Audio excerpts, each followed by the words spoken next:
Good morning and welcome to Defense Diaries. I'm your host, Bob Mata, and I'm joined by my beautiful, brilliant co-host, Allie. What's up, girl? Hey, babe. Hey, y'all. Hey, so the big pivot to Alec Baldwin. I'm pretty excited about this trial. I think it's going to be interesting. It's going to be different than Hannah Gutierrez's trial because, in my estimation, she was the one who was really responsible for making sure that there were no live rounds on that set. And when she ended up, getting convicted, I wasn't surprised. Like going into this one, I have different feelings. About it. So I don't know.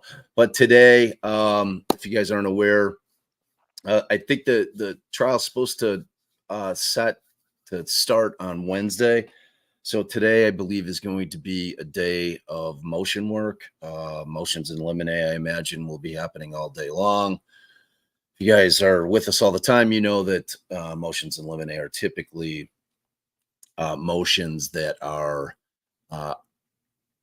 filed by both sides in order to resolve issues just prior to trial, such as evidence that they don't want in or that they do want in, or certain photographs, which is also evidence, but also things like, phrases to be used. That basically you can argue anything you want in motions in limine as long as it's got a basis in the law.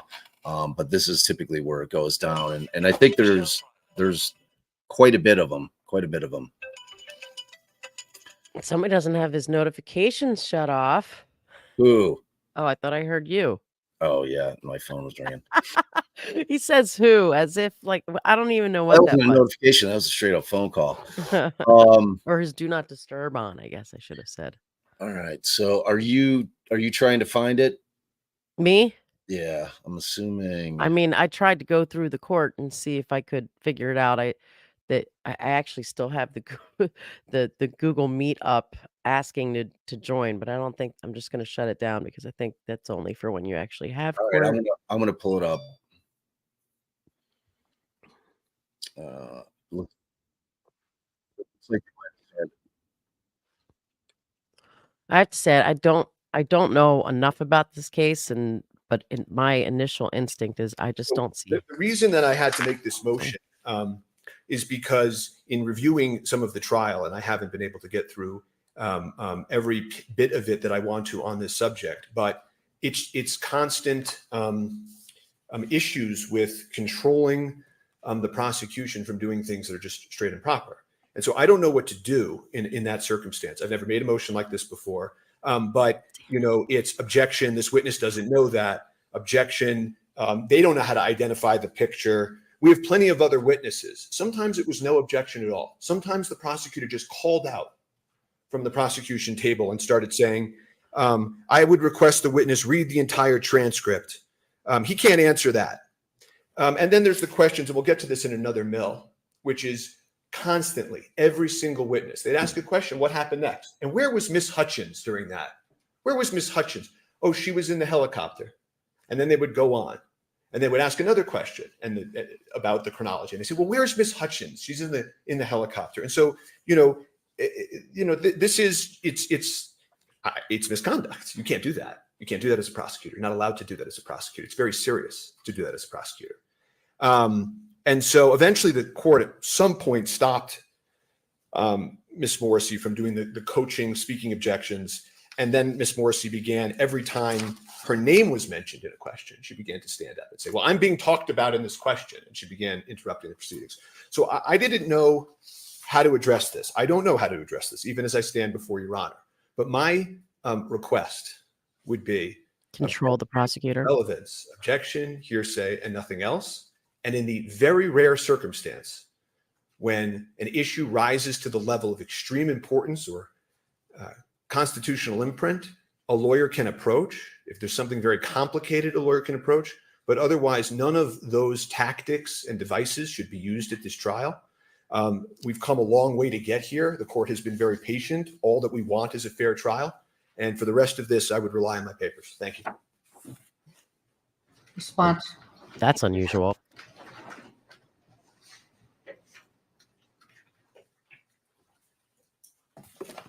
Your Honor, I think we can agree on one thing. Absolutely, without a doubt, and that's beyond dispute, the state has the burden, and the state cannot shift that burden to the defendant. Absolutely agree. However, there are those limited circumstances where the state is given latitude with regard to countering defendant's arguments. For example, the defendant comes in and, as the court has heard, presents argument that somehow somebody modified this firearm.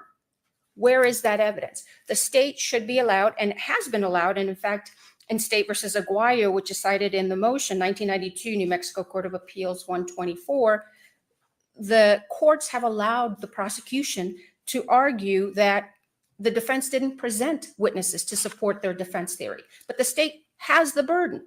There's no question about that. So we would ask that the court give the state some latitude with regard to responding to defendant's arguments. And I can guarantee you, we will not, the state will not, under any circumstances, shift the burden to the defendant, because that's improper and it will not happen. With regard to vouching for opinion or for witnesses, I agree it is improper to vouch for a witness's credibility. But there are circumstances, Your Honor, where the state is permitted to comment on the veracity of a witness as long as it's based on evidence. If the prosecution says, it's my opinion that this witness was truthful, absolutely improper, absolutely agree. But if it's based on evidence that a witness testified to X and there's corroborating evidence of X, the state is allowed and should be allowed to argue to the jury that this witness has testified truthfully based on the evidence. And finally, part of this, during closing argument, Your Honor. Yes, no, not during trial. With regard to coaching witnesses, Your Honor, which is the last part of this motion, I agree as well. A prosecutor must not coach a witness, particularly must not coach a witness to testify falsely or to phrase the witness's testimony. However, it is absolutely proper for the prosecution to meet with witnesses, to prepare to testify. The defense has taken the position, I believe, that any sort of preparation with witnesses is improper. I would ask that the court not allow the defense to try to imply to the jury that meeting with witnesses prior to their testimony is improper. Coaching, absolutely. That the prosecution to tell a witness what to say, absolutely agree. But to meet, to prepare for their testimony is completely proper. And we'd ask that the court not allow the defense to comment on that as being improper. Thank you. Anything else? No, Your Honor. All right. Well, I have to say, I don't like these kind of motions because I'm not going to be bound by it during trial where someone shows me an order and says, this is what I said. I was going to tell you, but I'll tell you now, based upon the ruling, every time you want to say something that is not a question to your witness, you're going to come up to the bench. So you do not get to say objection, blah, blah, blah, and then wait for me to say to come up. You're going to come up. And this happened in the Hannah Gutierrez trial.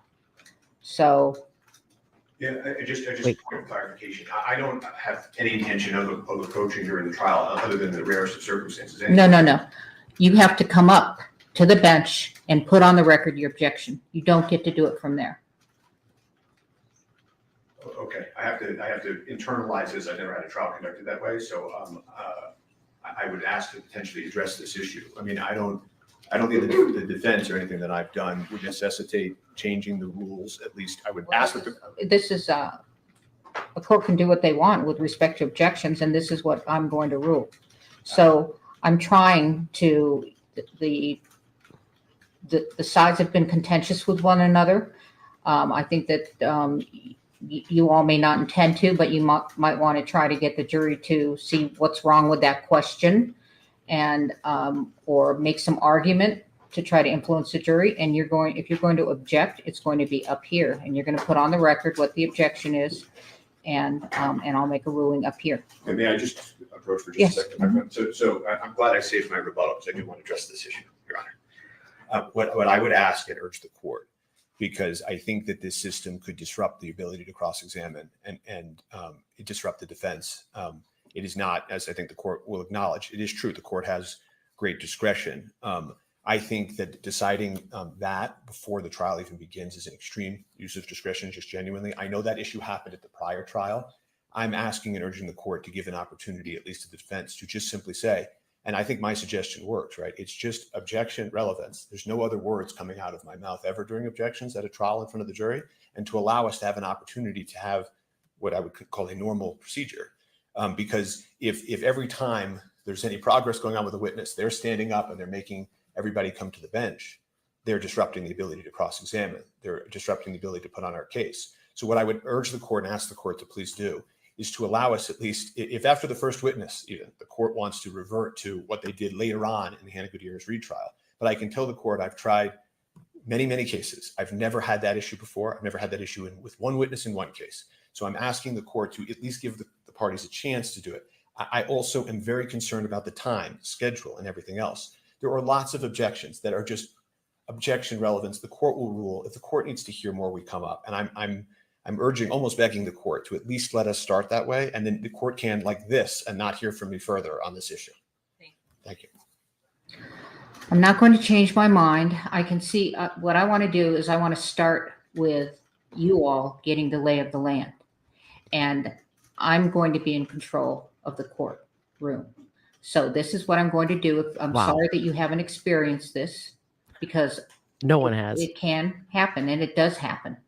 So that's what I'm going to do. If you all seem to be doing well and you get it, and I'm hearing relevance, I agree, then we can perhaps relax the rule. But that's how it's going to start off. Okay? All right.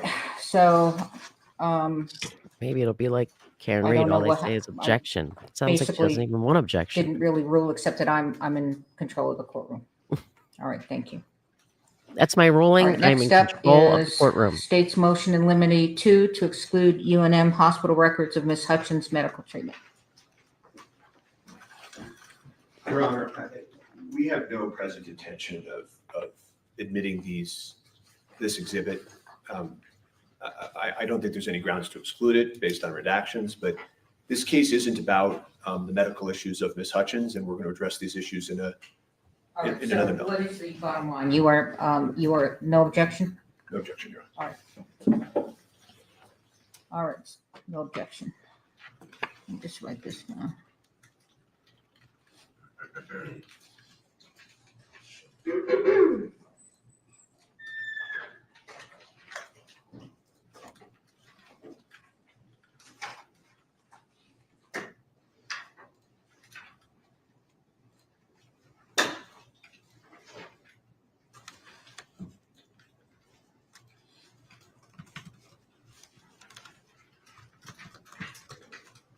It seems like she doesn't even want them to say the word objection. All right, so the motion is granted.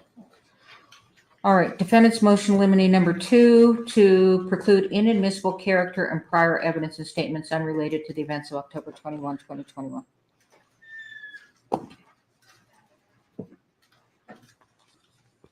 Good morning, Your Honor. It's nice to finally see you in person. Thank you. So I'll be brief. You just heard Ms. Johnson, in response to our arguments about the civil suits, say the civil cases are about October 6th to October 21st, the whole negligence. And that's very different from what Mr. Baldwin has been charged with. He's been charged with what happened on October 21st. And yet, when you look at the 404B disclosures that the state has provided, all of those disclosures relate to events that happened before October 21st. Mr. Baldwin swore on set. He cussed. And therefore, what? He committed homicide? Mr. Baldwin pointed the gun earlier or rushed people earlier. And therefore, on October 21st, he had a propensity to do it again, or he committed homicide. That's exactly the kind of propensity evidence that must be excluded, Your Honor. The state cites 3 cases about this. The first one, all of them illustrate it, but the first one illustrates it best. The U.S. v. Reggio case. They say Reggio was a commercial trucking driver, and the state was allowed to introduce evidence of what he did before the commercial trucking accident that he was involved in. Clear But when you look at the propensity. case, what actually happened was Reggio had a medical condition. His doctor diagnosed him with it. He went and he applied for his commercial trucking license, and he denied having the physical condition. He knew that condition made it unsafe for him to drive. He got his license, procured by that lie. He drove, he got in an accident, and someone died.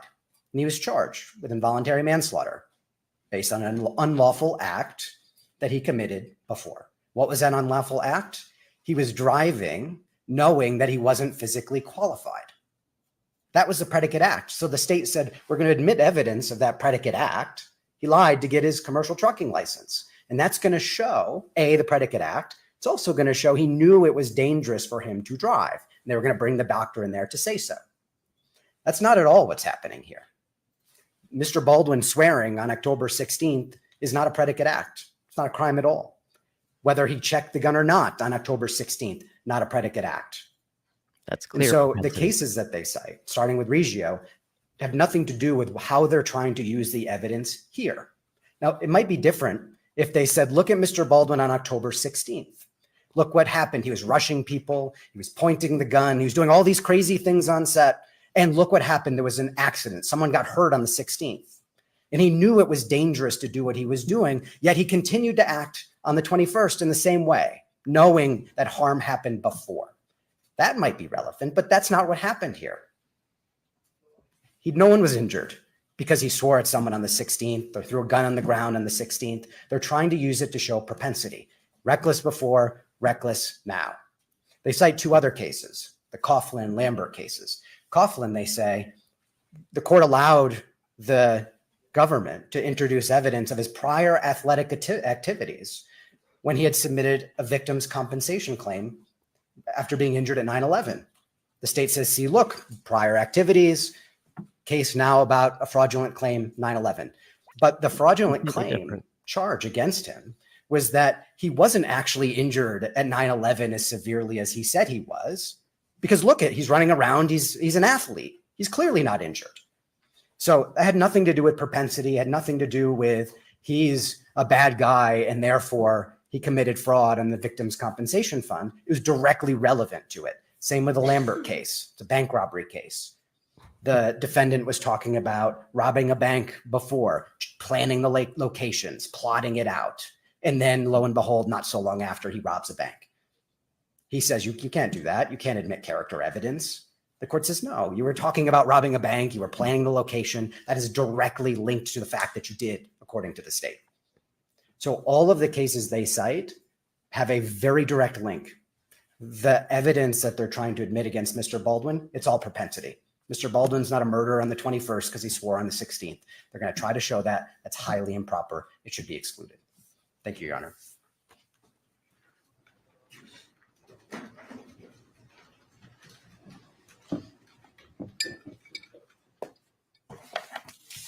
May I please the court? Your Honor, first, these other acts evidence constitute res justi. This is intrinsic evidence. And I can tell you, I'm intimately familiar with the United States versus Riego case because that was my case. Mr. Riego was charged with 4 counts of involuntary manslaughter.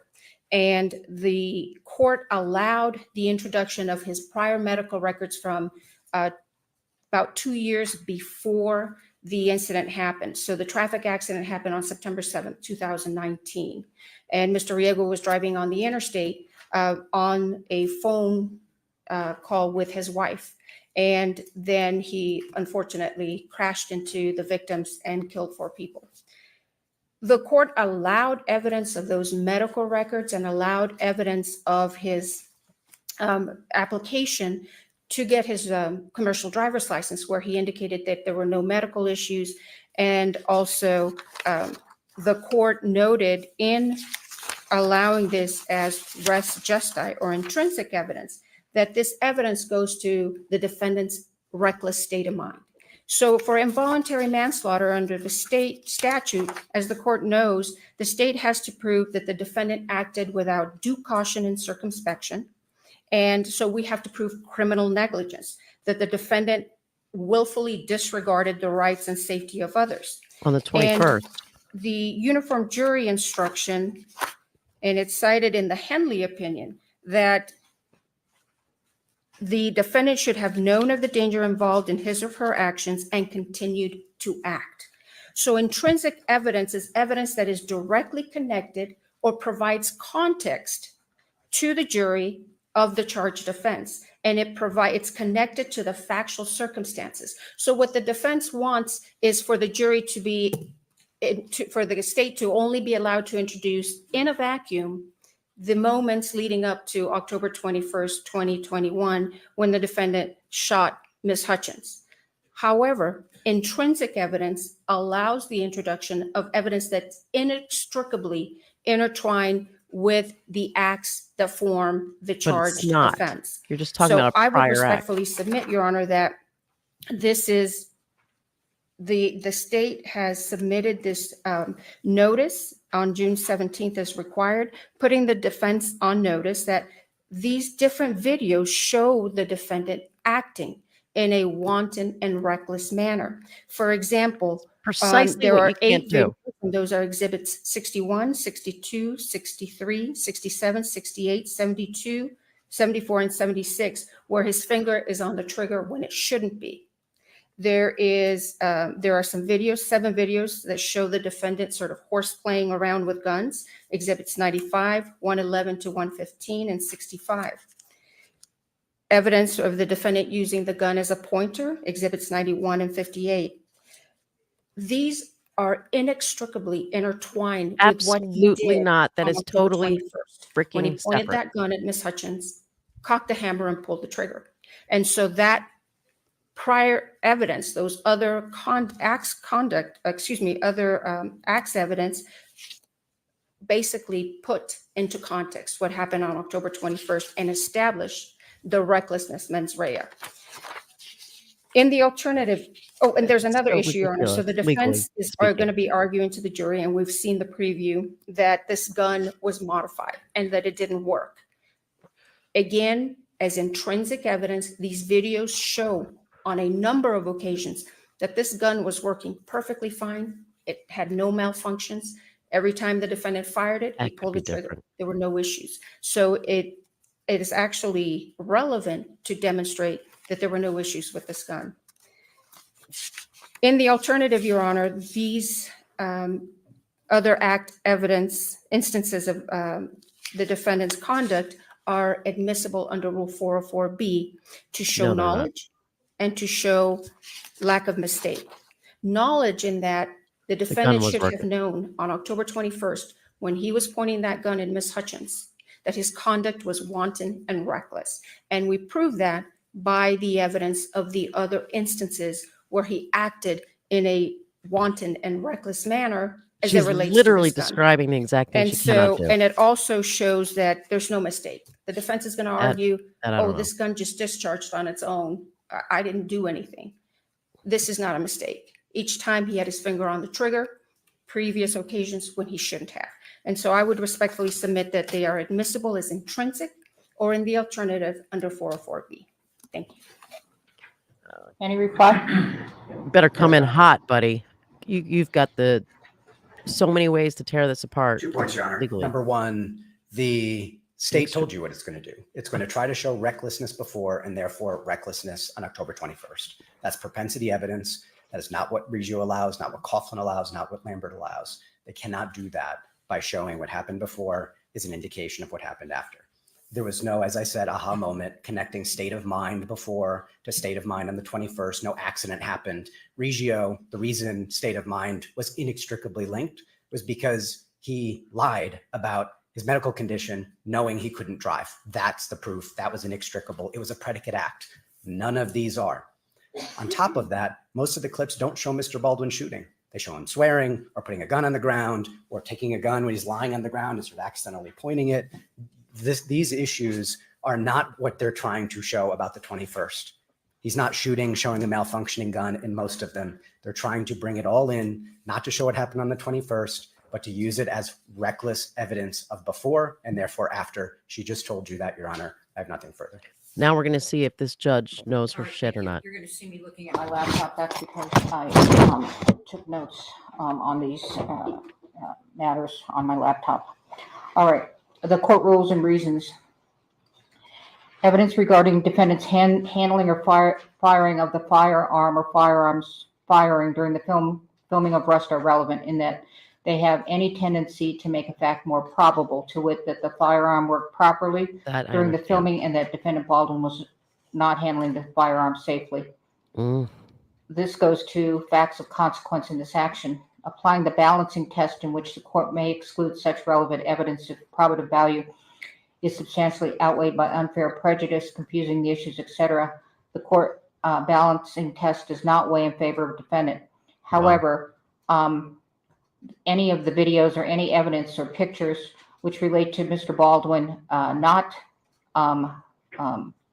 handling or that goes to the defendant's Recklessness. gun work didn't work, and they're showing that it did work because he's shooting videos that show that he's cocking the gun when he doesn't need to cock the gun, goes to the negligent use of a deadly weapon. However, everything else regarding him yelling at the crew or telling people to hurry up, none of that is relevant, and that is propensity evidence. So I think that you all can look at the videos, look at the any of those exhibits, and agree which ones meet my ruling. And if you can't do that, then I'll have to help you out. Okay? She got it partially right. So denied and granted in part.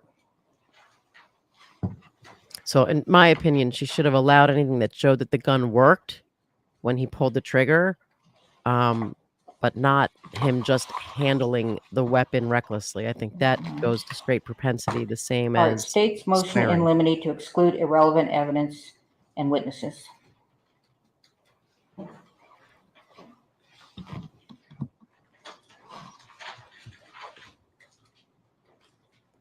Are subtitles available?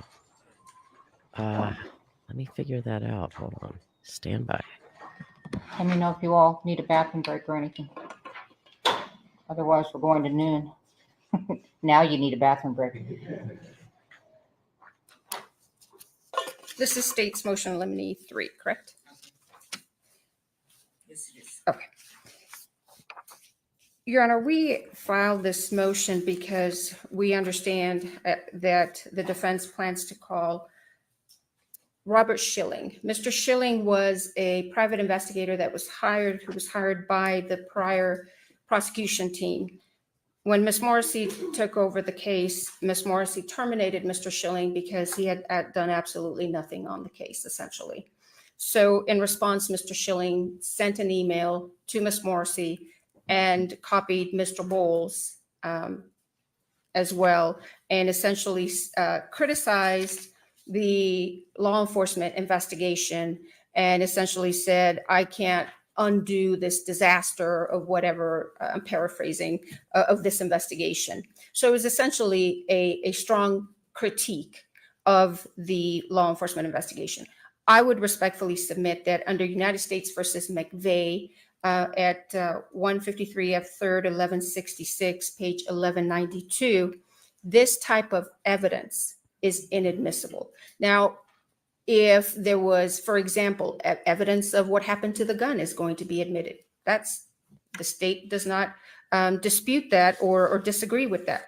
But just to bring in a witness to critique and criticize the law enforcement investigation is improper. And it's the type of evidence that McVeigh, Well, the 10th Circuit Court of Appeals in McVeigh, noted would be improper. So we would ask that the court exclude Mr. Schilling from testifying, because the entire purpose is to bring him in to talk about how disappointed and disgruntled he was in terms of the investigation, but there's a motive there. He was terminated and he did nothing in the investigation.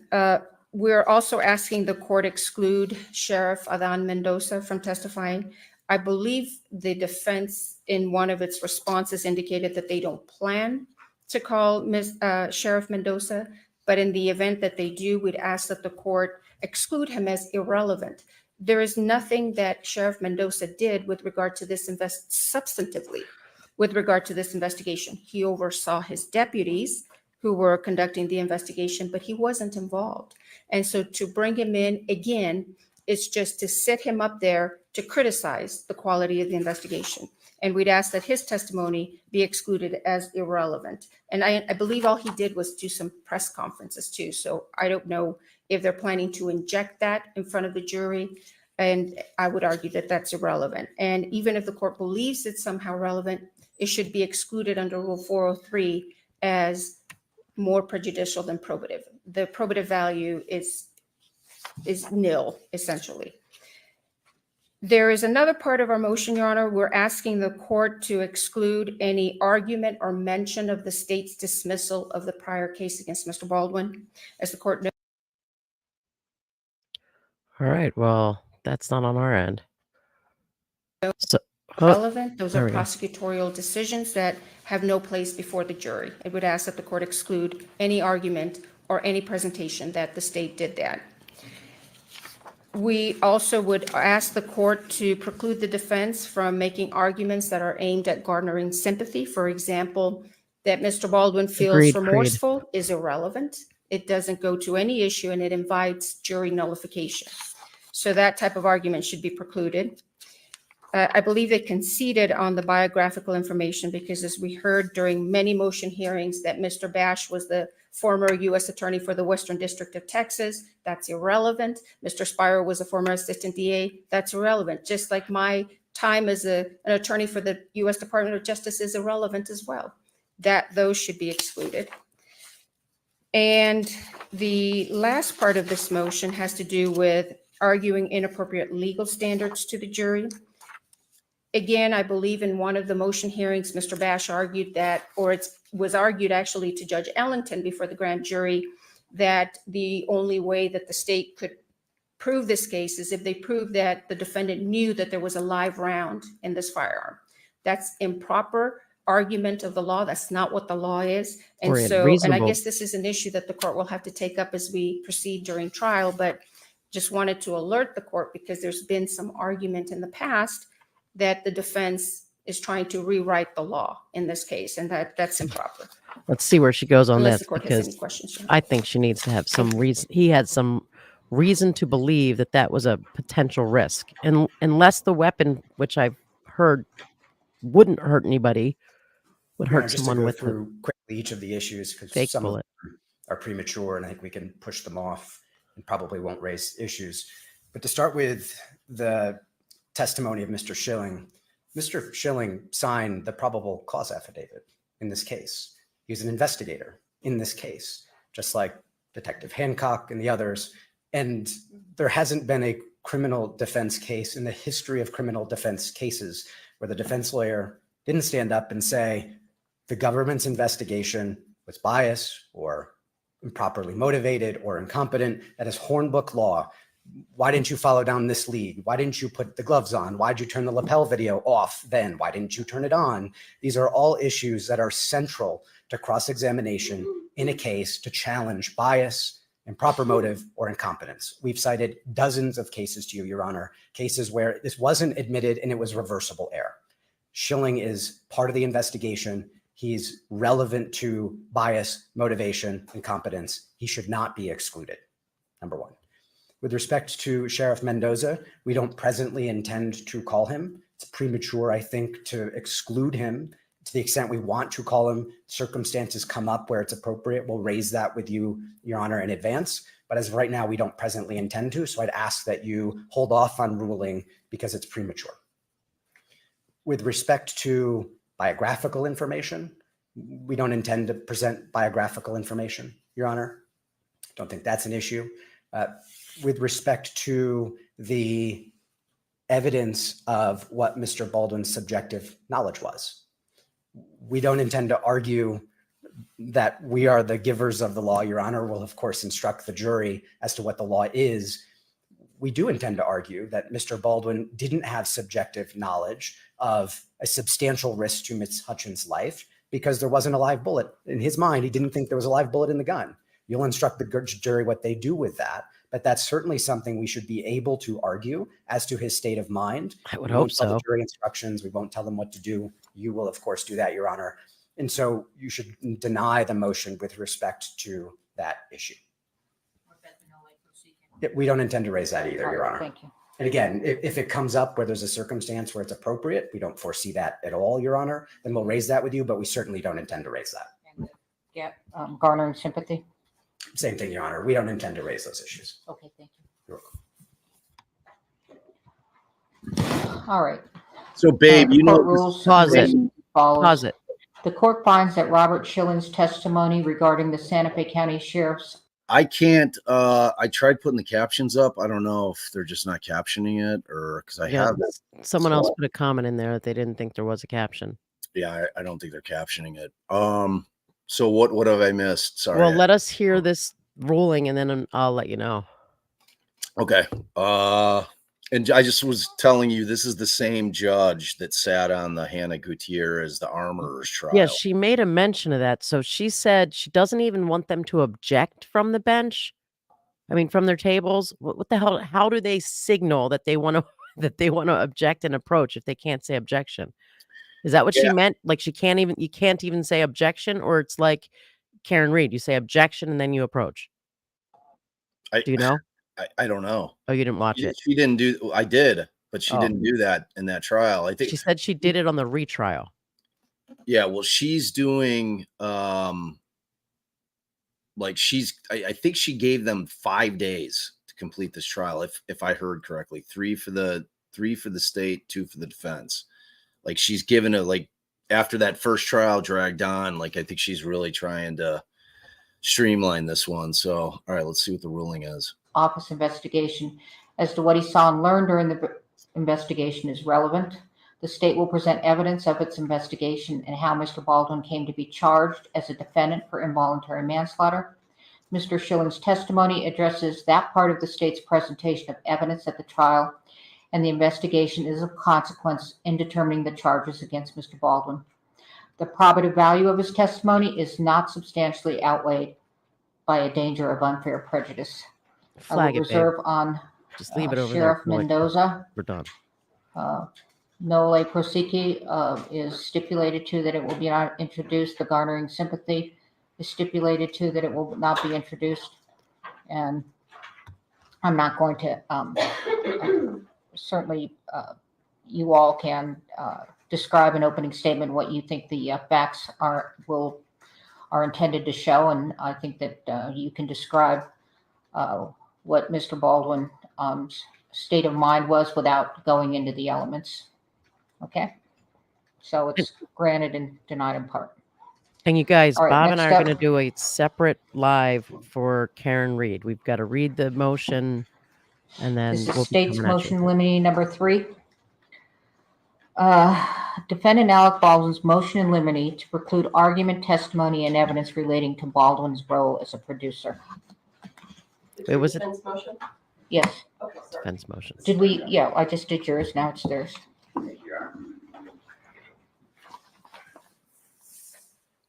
Your Honor, the state intends to introduce evidence of Mr. Baldwin's role as a producer, even though Mr. Baldwin's role as a producer happened leading up to October 21st. As I just said a few minutes ago, Ms. Johnson told you nothing that happened before October 2021 in those civil cases is at issue here. The whole of the negligence, October 6 to October 21, that's the civil cases. That's not why we're here today. But the producer evidence is everything leading up to October 2021, October 6th through the 21st. They're trying to hold Mr. Baldwin responsible for what he did as an actor on the 21st because they claim he was reckless as a producer leading up to that time.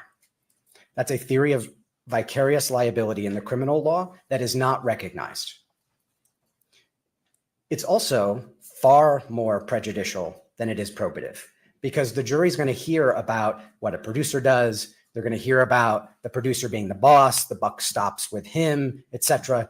And the risk is that they think Mr. Baldwin's responsible for what he did on the 21st because he's the boss, he's the CEO, he's in charge. But that's not a theory of liability, Your Honor. On top of that, there's no evidence at all, you won't hear any, that he hired Hannah Gutierrez Reed, that he set the schedule, that he set the budget, period, full stop. What else did you hear? The state Period, full said, stop. Mr. Baldwin's role as a producer shows that he was keenly aware of the safety standards. Two issues with that, Your Honor. The state has said repeatedly in this case that Mr. Baldwin didn't violate the safety standards under safety bulletin number 1. He violated New Mexico law. They said that, page 29 of their opposition to our motion to dismiss the grand jury indictment. The fact that Mr. Baldwin was a producer is entirely irrelevant, highly prejudicial. It should be excluded. Agreed. We gotta do that. We're gonna cover that motion to dismiss because that's gonna answer so many questions about the legal. Your Honor, as the court is theory. aware, relevance does not exist in a vacuum.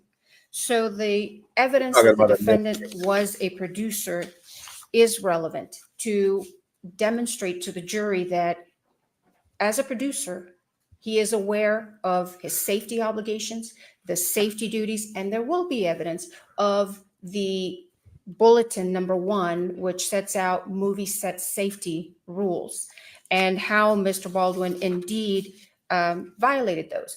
I think what Ms. Morrissey indicated in her response is that he did violate New Mexico law.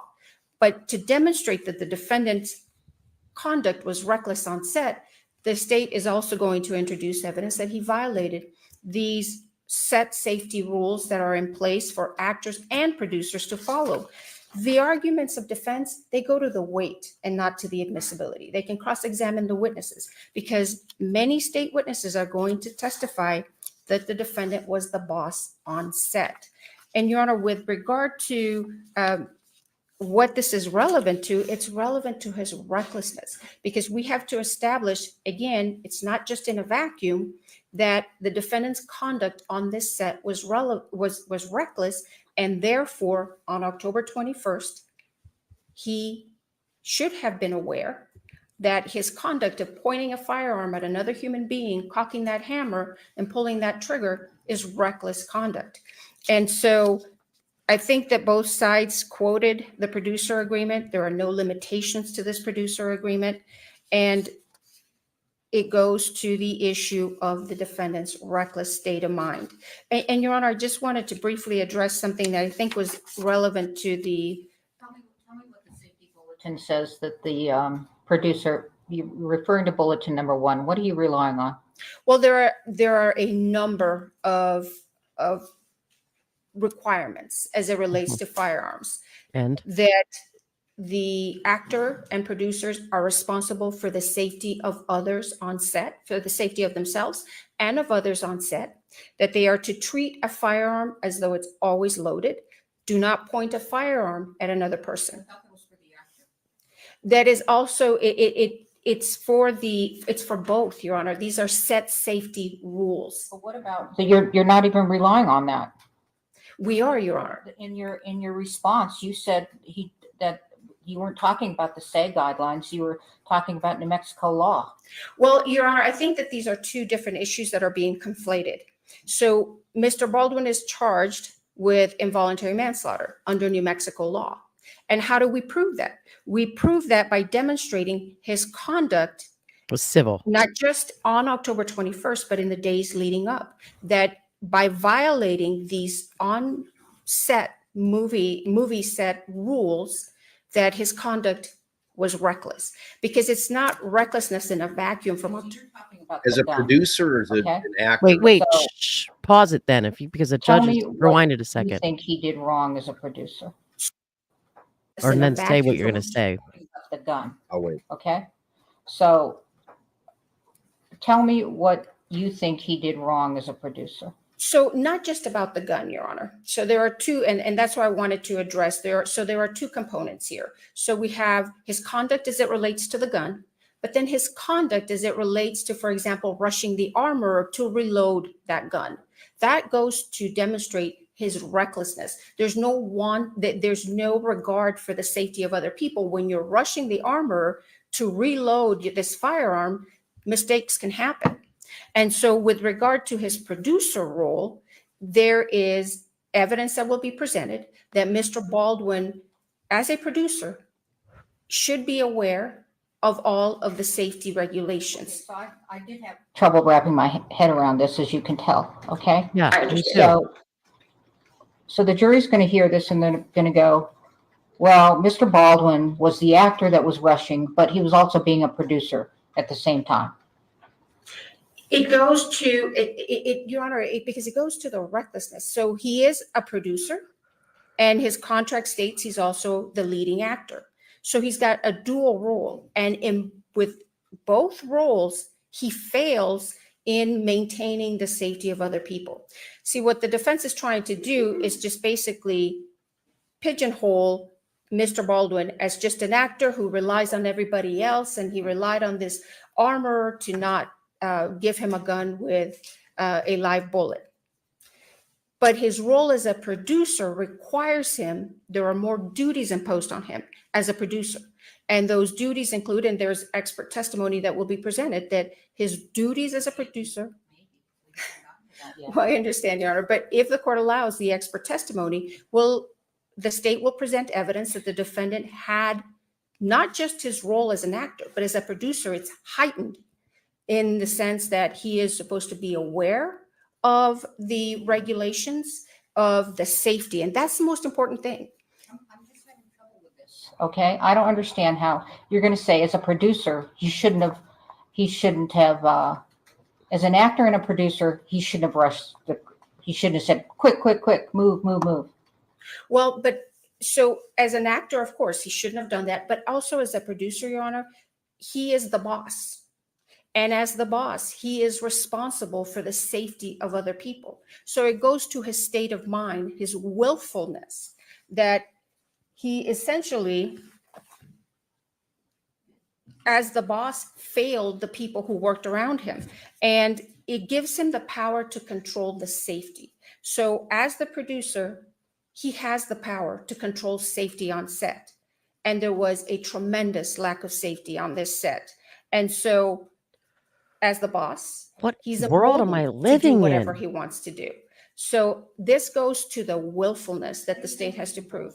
Producer to do whatever he wants to do. Because you're going to hear testimony from witnesses, if the court allows this, Right. who will say he was the boss, he was calling the shots, he would rush people because without regard. Maybe that's his personality as an actor. Well, but that's irrelevant, Your Honor. With regard to his role What? as a producer, he has responsibilities, and he has a responsibility to maintain the Come safety on. of the set. Whereas an actor, perhaps those may be lessened, but as a producer, those are heightened. See, this is going to be a huge thing in this case. Like going into it, it was, is he just going to be Alec Baldwin, the actor? Because at that moment in time, when he pulls the trigger, he's an actor. But like what I need to see, which we didn't see enough of in the Hannah Gutierrez trial, was the hierarchy. Like I know that Alec Baldwin was a producer in this, but there's multiple producers. Like who's above him in terms of making decisions about the set? Because one thing that we know is that there was issues on that set. Like 6 of the crew walked because of safety issues, explicitly about the gun.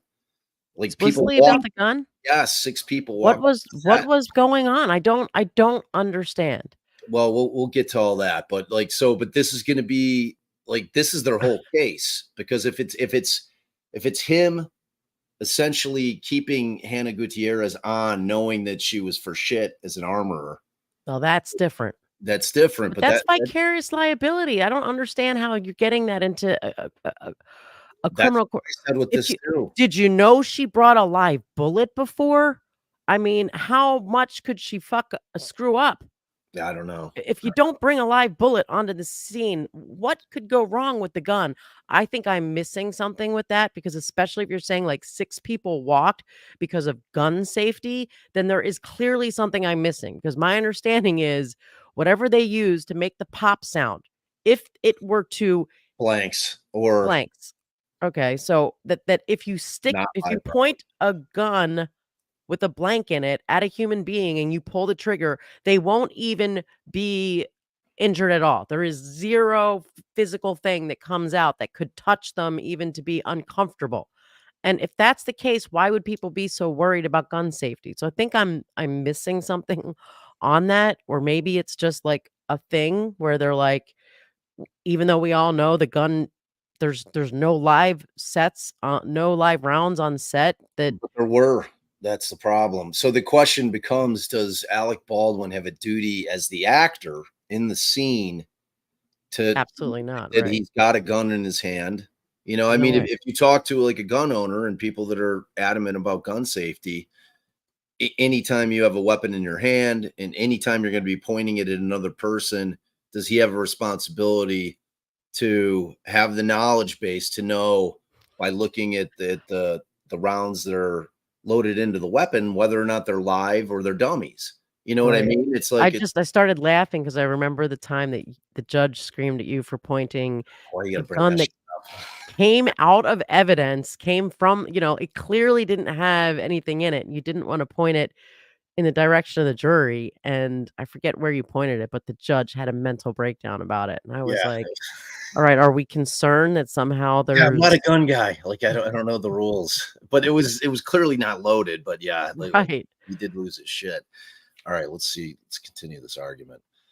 And so it's relevant to demonstrate his willfulness, the willfulness of his conduct, that on October 21st, he once again disregarded the safety of Ms. Hutchins and Mr. Souza and pointed that gun directly at Ms. Hutchins. And so that is why this is relevant. We can't look at this in a vacuum. And in fact, the court in State versus Duncan noted that relevance does not exist in a vacuum. Instead, it's the logical relationship between evidence and a proposition and issue that the party seeks to prove. But We that's not have what to you're prove talking about. willfulness. We have to prove recklessness. So in order Good to luck. do that, the fact that he was a producer and the boss is absolutely Let relevant. me ask you something. So in the involuntary manslaughter, with respect to the first negligent use of a deadly weapon, okay, that's not the producer, that's the actor. That is the actor, but he's also charged in the alternative. The alternative, that he failed to check the gun. It's more than that. Well, that is what was given to the grand jury, that he failed to check the gun and pointed a loaded gun at a person. That's what it was in the grand jury. So you want the producer you want to introduce that he was the producer and what he was required to do to be able to prove that Should have charged him that way. alternative theory that he was supposed to check the gun. Well, and that he wasn't supposed to point it at another human being and to pull the trigger. That's And so, and as a producer, How does his role as producer, that as a producer, he wasn't supposed to do that? well, his role as a producer goes to what he is required to know when it comes to safety of others.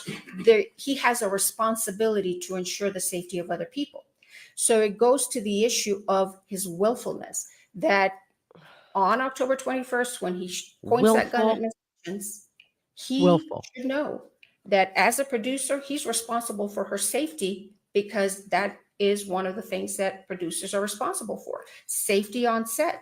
And so the fact that there was a lack of safety on this set, Mr. Baldwin should have known that by his action of what he did moments leading up to the shooting of Ms. Hutchins, essentially show a willful disregard for his She safety. can't even. Recklessness. She doesn't even So know what her theory is. not a theory of prosecution. It is Really? evidence that goes to prove an element of the offense. And we would respectfully ask that the court allow the introduction of the fact that he was a producer, and that as a producer, he has heightened obligations to standard. ensure the safety of others. And who's going to be your expert witness on that? May I have a moment, Your Honor, to confirm? This is a shit We show. have two witnesses, Mr. Carpenter, who testified before the grand jury. In fact, he testified about the producer role. And then Kent Jorgensen, who is one of the individuals involved in drafting and updating the safety bulletins for onset You safety. know that Brian Carpenter was not an expert admitted as a producer in Hannah Gutierrez. He was a firearm expert. And he has not been admitted as an expert because there was no judge to get him to be an expert at the grand jury. So he has not, at this point, been admitted as an expert as a producer. Right, and we would tender him. Obviously, the court will have to Agreed, do its gatekeeping No. duty and role. Mr. Jorgensen However, and in fact, I think there's a motion pending about Mr. Jorgensen, but Mr. Jorgensen is also an expert on this. He's familiar with what the safety guidelines require of producers and of actors. And so these are germane issues that the state is required to prove, and we'd ask that the court allow the state to introduce this evidence. Thank you. I mean, the judge is giving a lot of resistance. I hope she sticks with it. She should. This is ridiculous. Your Honor, I hardly know where to begin because I honestly don't understand the theory or the facts that they intend to articulate to demonstrate that on October 21st, Alec Baldwin, the actor, committed involuntary manslaughter. They said, well, the safety bulletins explain that. Two things. Number one, they already said in their response that the safety bulletins weren't violated. New Mexico law was. Number two, look at those safety bulletins carefully. I'm sure your Honor's read them many times. They say nothing about the producer not pointing the gun. They say the exclusive responsibility of gun safety is on the prop master, the armorer, the first assistant director. Doesn't say anything about a producer. There are a number of actors doing the same exact thing that was required by the safety guidelines. Those are SAG guidelines for actors, armorers, the first assistant director, and the prop master. They say, well, maybe it's because Mr. Baldwin was rushing before October 21st. And there, as a producer, I'm not sure what that distinction is, producer, actor, and therefore on the 21st he was. But you just excluded the evidence of him rushing because that's propensity evidence. That's inappropriate. The fact that we're so confused about what the theory actually is goes directly to the prejudice that will far outweigh the probative nature of Yes. his testimony. And we'll get into Mr. Jorgensen and Mr. Carpenter later, unless Your Honor wants to hear about why they're not qualified to testify as experts on producers. I'm sure we can push that on. But the reality is this will confuse the jury. This will be highly prejudicial. They want to show that he's the boss, and therefore on October 21st, as an actor, he committed involuntary manslaughter. That is highly prejudicial, inappropriate evidence, should be excluded.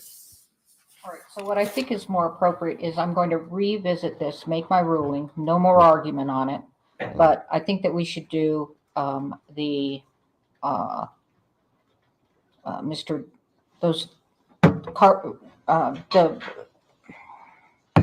well, two you didn't experts. raise Mr. Carpenter except duplicative testimony. And No, that's just the cumulative expert test motion, Your Honor, that's correct. We raised Jorgensen. right, If you want to do Jorgensen now, I'm happy to come back up and talk about Jorgensen. all right, let's do Jorgensen.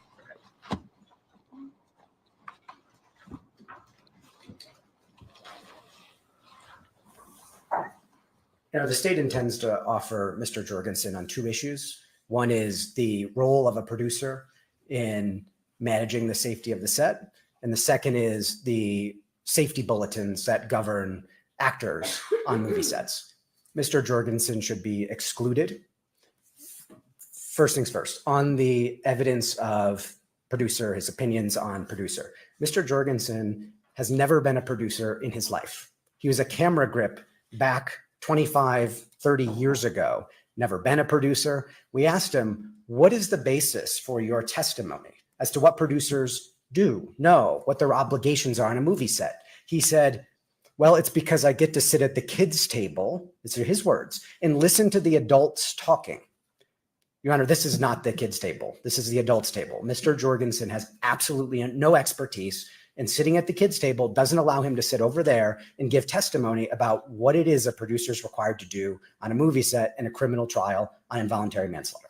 Nor is it relevant because With he's an respect to actor. the safety standards, Mr. Jorgensen didn't draft the safety standards. He's not a gun expert. He was a camera grip, sets up camera angles and scaffolding, etc. He is not a gun expert. He's not an armorer. He's never been a prop master. He's never been a first assistant director with the safety obligations. His role, as he described it, is administrative. They want to draft safety guidelines. Mr. Jorgensen says, I'm going to go find gun experts. I'm going to delegate the drafting of safety bulletins to gun experts. They're going to draft it, not Jorgensen. The gun experts are. And then the gun experts are going to send it back, and Jorgensen wordsmiths and edits. But it's the gun experts who determine gun safety standards on movie sets, not Mr. Jorgensen. He has no basis to offer an expert opinion about gun safety standards, what the standards mean, how they're supposed to apply, because he didn't draft them. He's not the expert. He doesn't know anything about them other than how they got drafted. But how they got drafted is not an issue in this case. His evidence, his opinion should be excluded. Yeah.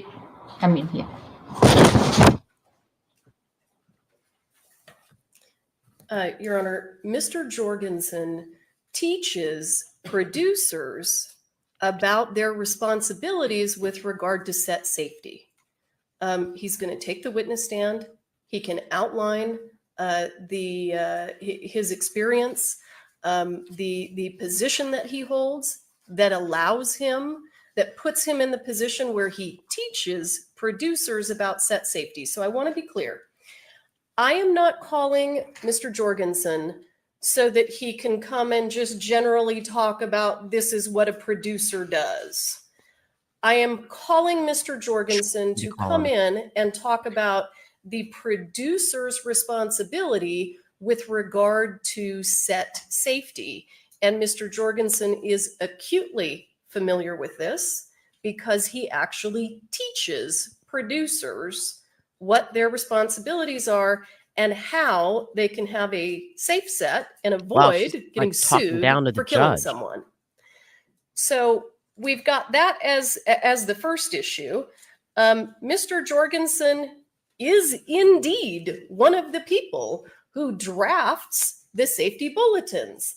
I'm not sure where the confusion came in. Mr. Jorgenson is the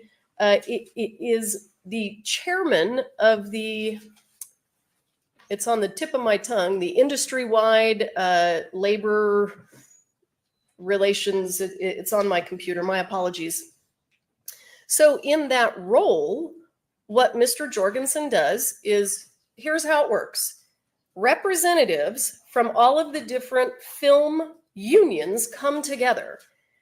So we've got somebody from the Directors Guild and somebody from the Producers Guild and somebody from IATSE, and that's who Mr. Jorgenson is. They all get together and they agree and draft these safety bulletins. Mr. Jorgenson is one of those people who sits at the table who drafts these safety bulletins. So his testimony is entirely relevant, one, because he actually drafts the rules that Mr. Baldwin is required to follow, whether we're talking about him as a producer or an actor or anything. No. And number two, Mr. Jorgenson What a joke. What a joke. sits with people Personally. from the Producers Guild of America to sit and discuss these safety bulletins and whose responsibility is what, in addition to teaching producers how to do this. So I think that his testimony is absolutely relevant with regard to, these are the safety bulletins. He lays a foundation for the safety bulletins. These are how the safety bulletins are created. This is a safety bulletin. This safety bulletin says, don't point a gun at anyone. Keep your finger off the trigger. Assume that anything that you point the gun at will be destroyed. Those are the safety bulletins that Mr. Jorgenson participates in developing. So his testimony is wholly relevant. Now, whether or not the court decides that Mr. Jorgenson's testimony with regard to a producer's responsibility as it goes to set safety is something that I think the court has indicated that you may want to reserve ruling on until you see and experience how the trial is unfolding. But there's no question that Mr. Jorgenson gets to come in and testify about the safety bulletins that he himself participates in drafting. Thank you.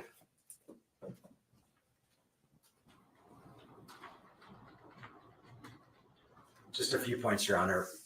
The fact that Mr. Jorgenson is allowed to teach at some university about how people shouldn't get sued in civil cases, it doesn't make him an expert in this court. He's never been a producer. He's not an expert in being a producer. The kids' table doesn't allow him to sit at the adults' table, period, full stop. He also is not a gun expert. Didn't draft it. They're going to have Mr. Carpenter come and testify about safety standards with respect to using the weapon, pointing it, not pointing it. Now they want a cumulative expert, Mr. Jorgenson, who doesn't actually develop the guidelines. He's not the gun Same expert. spot. He admitted that.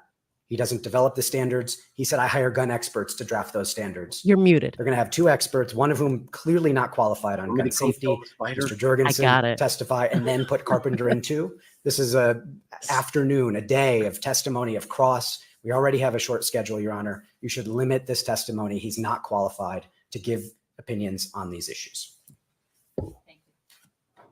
She's The gonna court have to makes the following ruling. The court will accept Mr. Kent Jorgensen to be able to testify before the jury as to what an the actor. say guidelines say, but he has no qualifications to opine on what a producer does. He doesn't know how a producer implements those guidelines. So and he can say these are the guidelines, but he needs to be a producer to say this. As a producer, this is how I thought. This is how I meet these requirements. The other thing noteworthy about Mr. Jorgensen is that based upon his pretrial interview, which is what would have been the time to let the state know, or I mean the defendant know what he was going to testify about, he was all over the place.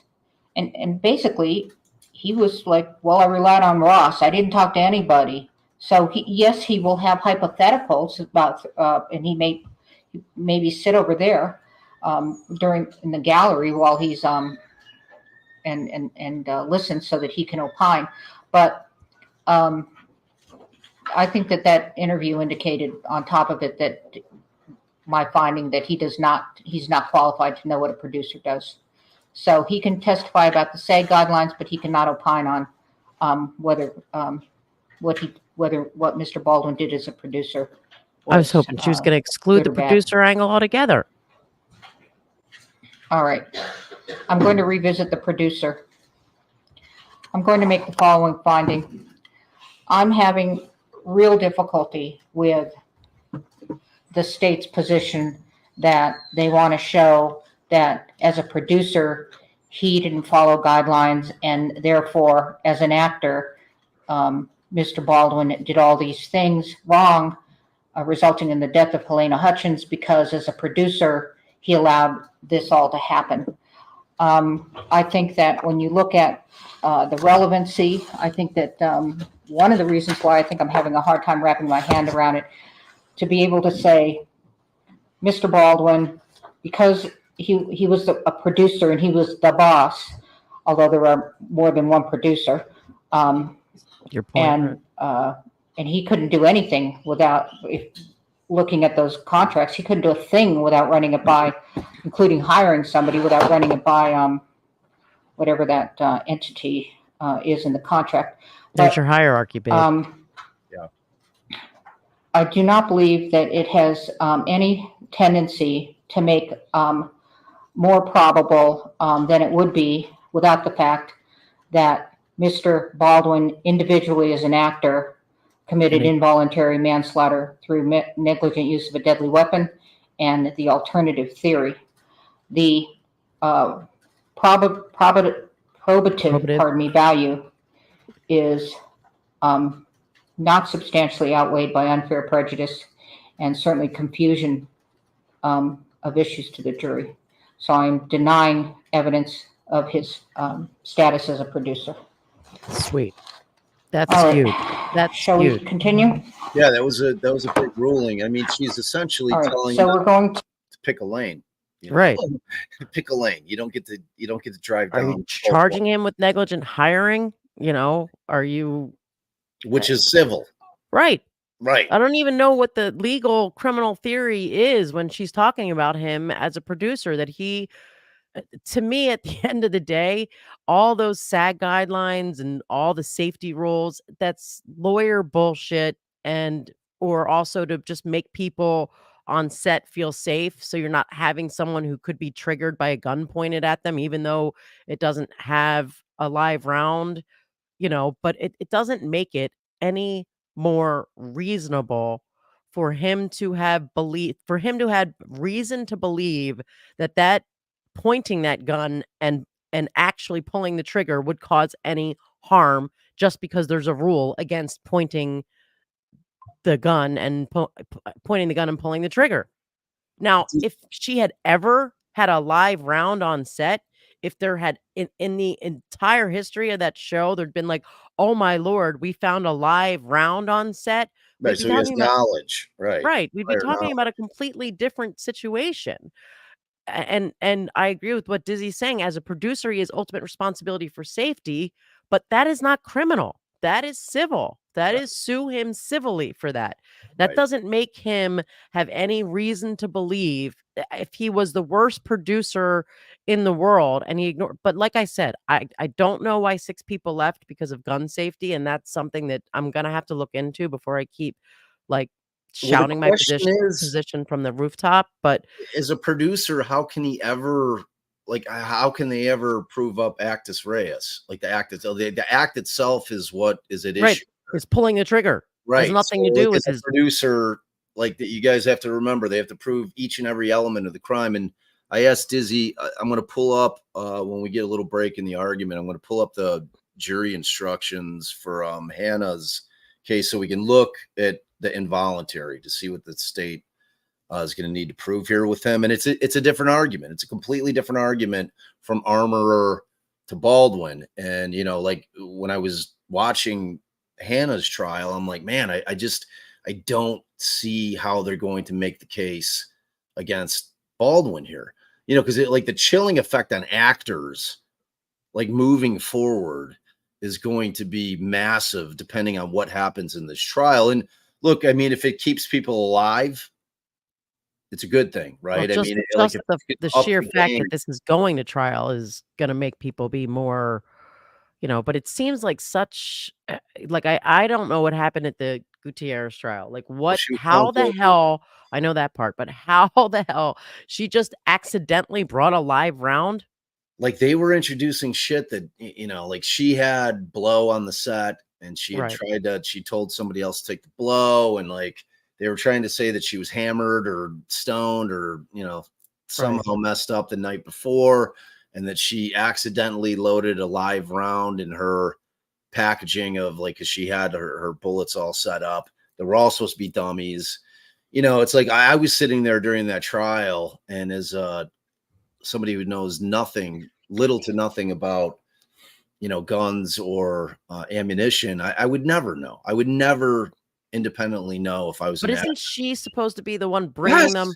yes. So I just don't know how It's she literally her job. Just puts to be a sure. live one, like how there's even any live ones in the world of where I'm preparing to bring my my props. Like why is there even a real bullet in the entire realm? Which the jury agreed with you, and so did the judge. The judge gave her the max of 18 months on this, which is what, by the way, Alec Baldwin's looking at if he's found guilty. And if 18 months, like, doesn't seem like a lot, like, in your mind, just kind of sitting there in light of the fact that, you know, She can do 9 months of that? I think she'll have to do, I think it's truth and sentencing. I think she'll I don't probably have think to so. do 85%. It's like, I don't know. I don't know what level felony it is. I don't know what the law is in New Mexico. We'll have to look to see if she's getting She's paid. probably doing 9 months. I don't know, unless they didn't give her specifically for some reason. I'd have to look as well, but Dizzy thinks it's 10. All right, let's see what's going on. To the states now, that was Mr. Baldwin's motion. We have Jorgensen, we finished. All right. Defendant state's motion limiting number 6 to preclude accusations of prosecutorial misconduct.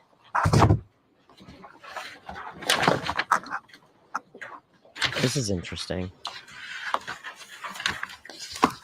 Your Honor, unfortunately, in this case, this case has been fraught with numerous accusations of prosecutorial misconduct. And they were raised in the context of motions to dismiss for constitutional violations. They were raised in the context of motions to dismiss the grand jury indictment. The court has ruled on those. Those allegations were perhaps relevant to those legal motions, but they're not relevant to what the jury is required to find.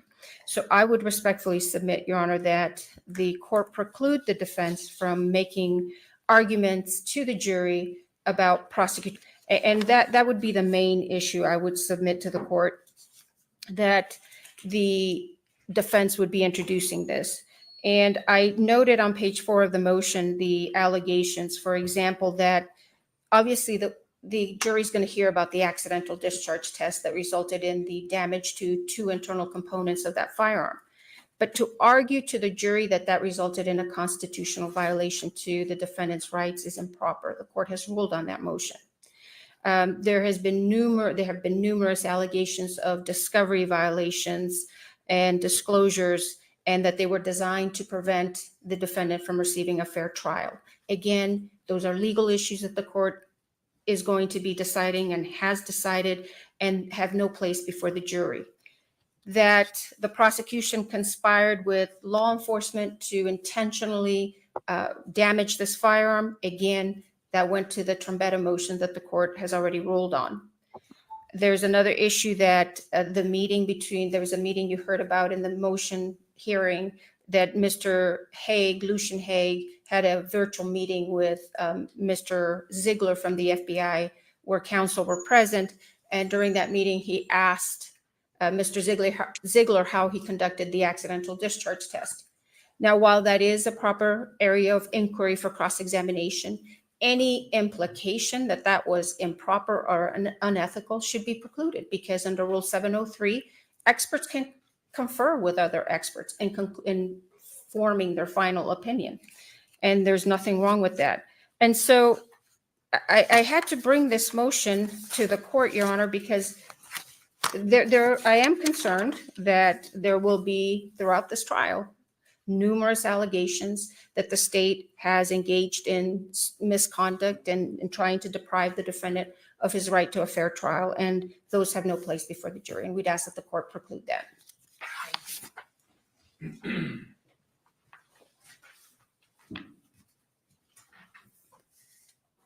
Let me just be clear about what we intend to do and what we don't intend to do. This is not going to be a trial about the ethics of the prosecutors. It's not going to be a trial about they should have dismissed the case a long time ago. They did, they took it back. Well, none of that's coming into this trial. No intention. What we intend to do is exactly what I discussed we were going to do with Schilling, for example. We're allowed to demonstrate that bias, improper motive, incompetence of the government investigation. We're allowed to attack the credibility of witnesses as it relates to the government investigation. For example, Your Honor already ruled that with respect to that meeting between Mr. Ziegler and Mr. Hague, that gets to be disclosed to the jury. In fact, the prosecutors are required to disclose it to the jury, you ruled. And so all of that goes back to the black letter law that we started with on that prior motion in Limine. We're allowed to demonstrate the bias, the incompetence, the improper motivations. We're allowed to attack credibility. We're allowed to attack the fact that the FBI destroyed this gun, et cetera, et cetera, et cetera. All of those issues are fair game Hornbook law. We intend to introduce that. The state shouldn't be allowed to preclude it. I have nothing further, Your Honor. It's black letter law. Thank you. Any reply?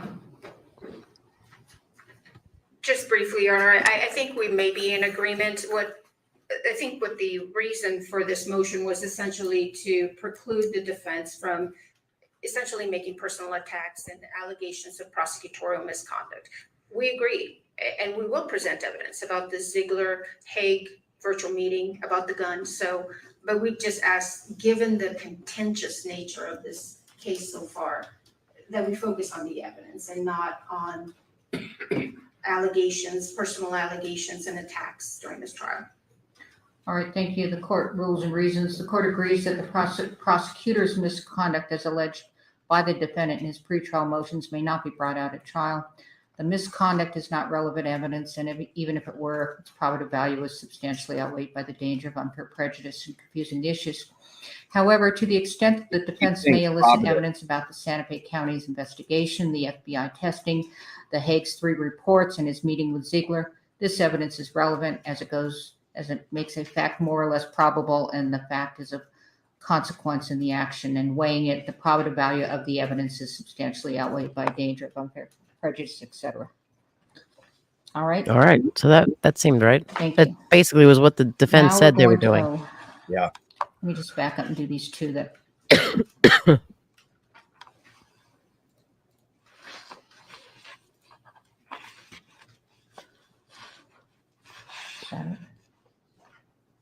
Babe, start any questions that you're State's saying motion in too. limine number 4. Let me just make sure I haven't missed one. Okay, state's motion in limine number 4, which is no reference to the potential punishment in the case. There's no Oh, issue, Your Honor. that's All not, right, so that's agreed, stipulated. I was going to State's say motion that's limiting number 5. not will allowed prohibit the anyway. Defense from arguing to the jury examples of the definition of reasonable doubt. No present intention to do so. I know we'll discuss reasonable doubt, but those random hypotheticals, I don't think the court should preclude the defense from arguing anything that they choose to, where you decide the law as long as it's relevant, but we have no present intention. You're not going to give them an example of reasonable doubt. Okay. Yeah, I have no present intention to do that. Okay, and that doesn't come up, and that doesn't come up in voir dire either. Okay.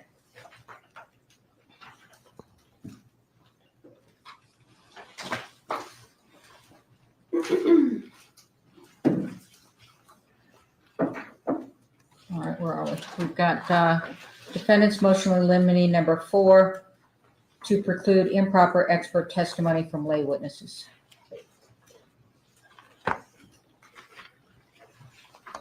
Thank you, Your Honor. The state wants to admit evidence from the camera grip, for example, about how It took dummies me are a made, minute too, Teresa, but safety yeah. standards for armors on set, safety standards for producers, etc. That The all camera cleaned grip. up. It wants to have the medic testify about the standards for armors on set.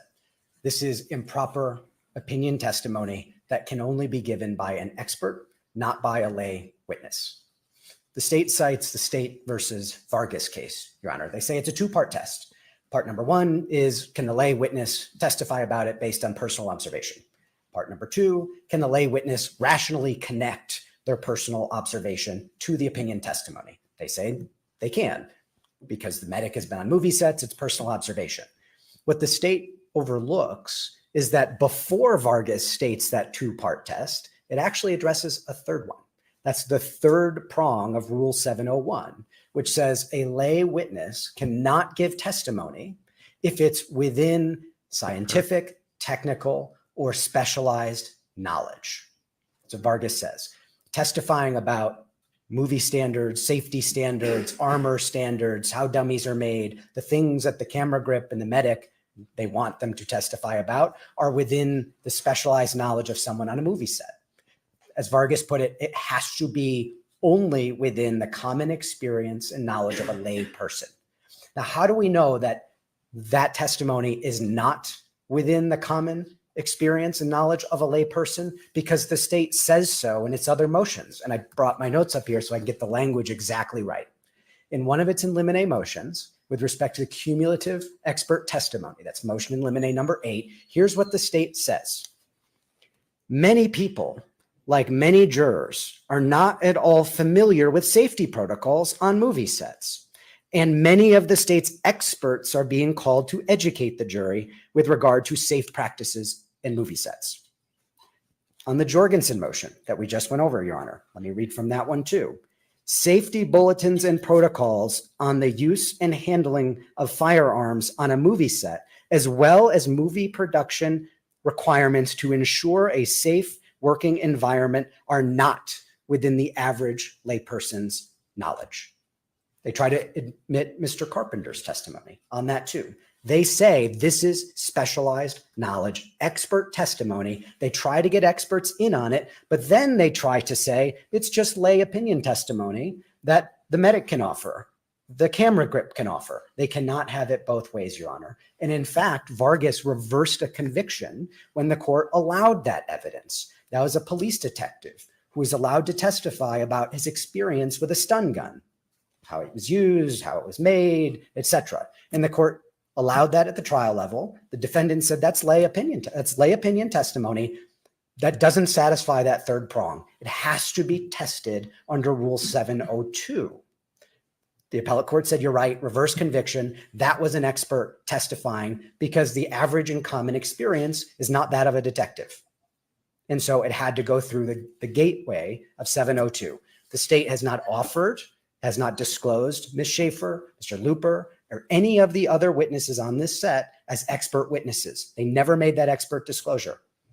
And to the extent they did, we would have obviously filed an Limine motion to exclude them as experts. They weren't offered as one, so we filed it this way, as experts, because the medic doesn't have the expertise to testify about armor standards, or the camera grip doesn't have the expertise to testify about movie production requirements. We just went through that with Jorgenson. And so this is lay opinion testimony that violates Rule 701, that has not been offered under 702 or met the guidelines of 702. And therefore, any witness that they want to testify about any issue outside of what they observed on Rust, what they saw in other movie sets, what armors do on other movie sets, what actors do on other movie sets, is improper opinion testimony that should be excluded when it's offered by these lay witnesses. Thank you, Your Honor.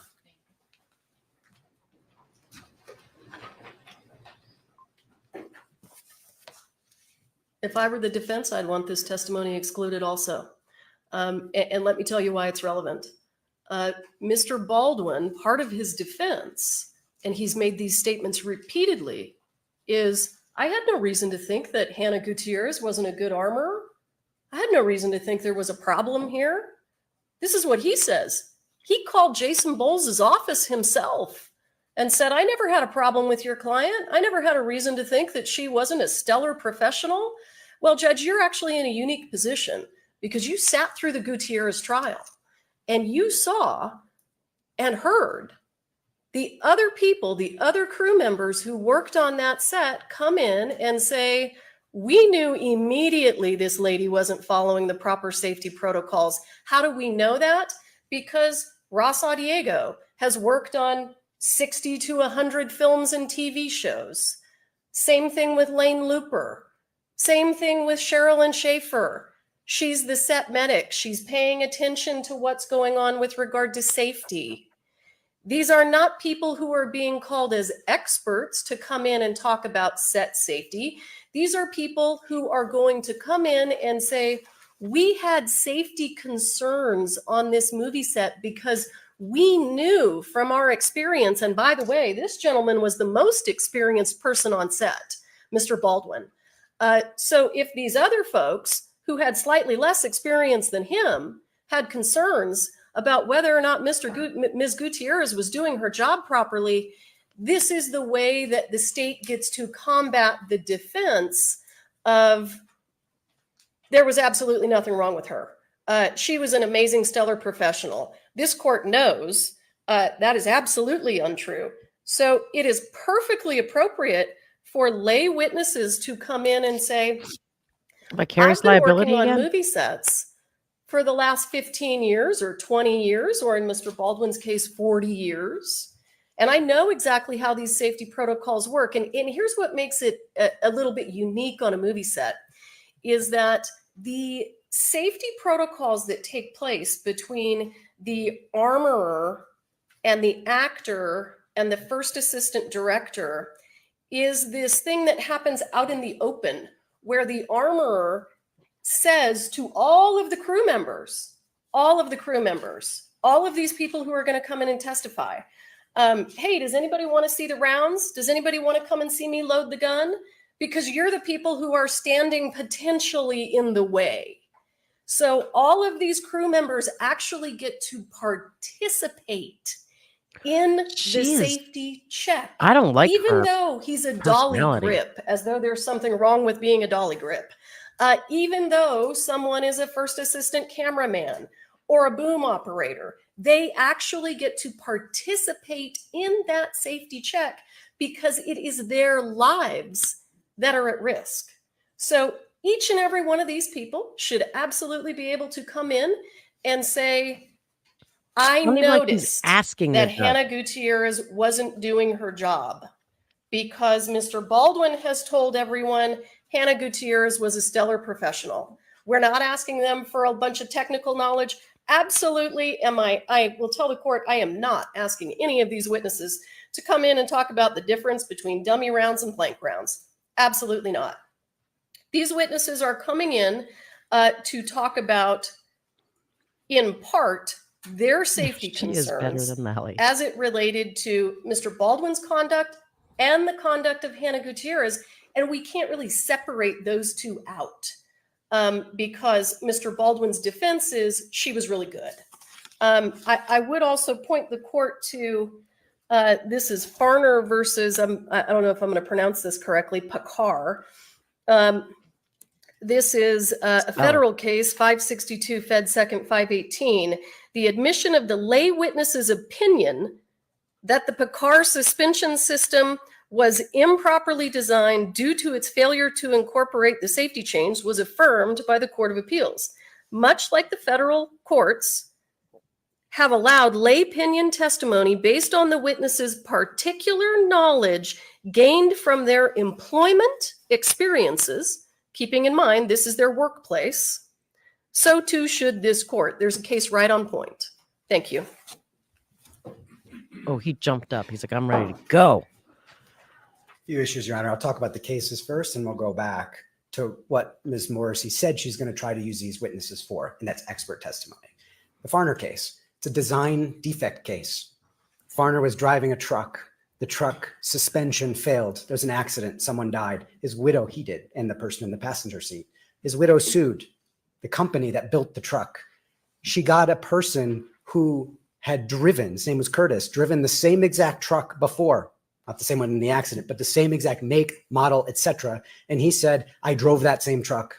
And you fix that design defect by wrapping these chains around the suspension. It was a design defect case where the question was, is that design defect fixable? This was an expert testimony. This was fact testimony. Right. Same with the other cases. Very Stateside, different. the Valencia case, the Munoz case. Those are cases where the people worked at the company that was at issue in the fraud. And they were asked about that very company. When you worked there at the company, what'd you experience? What'd you see? That's relevant to the fraud. They didn't come in and say, I worked at some totally different company. And my experience at that different company, I'm going to apply it here. That's not at all what happened in that case. This case is Vargas, based on the experience that these witnesses had in other movies. Ms. Morrissey told you they want to say, I've been involved in 40 movies before, and applying my experience there to this one, these are the safety problems I had.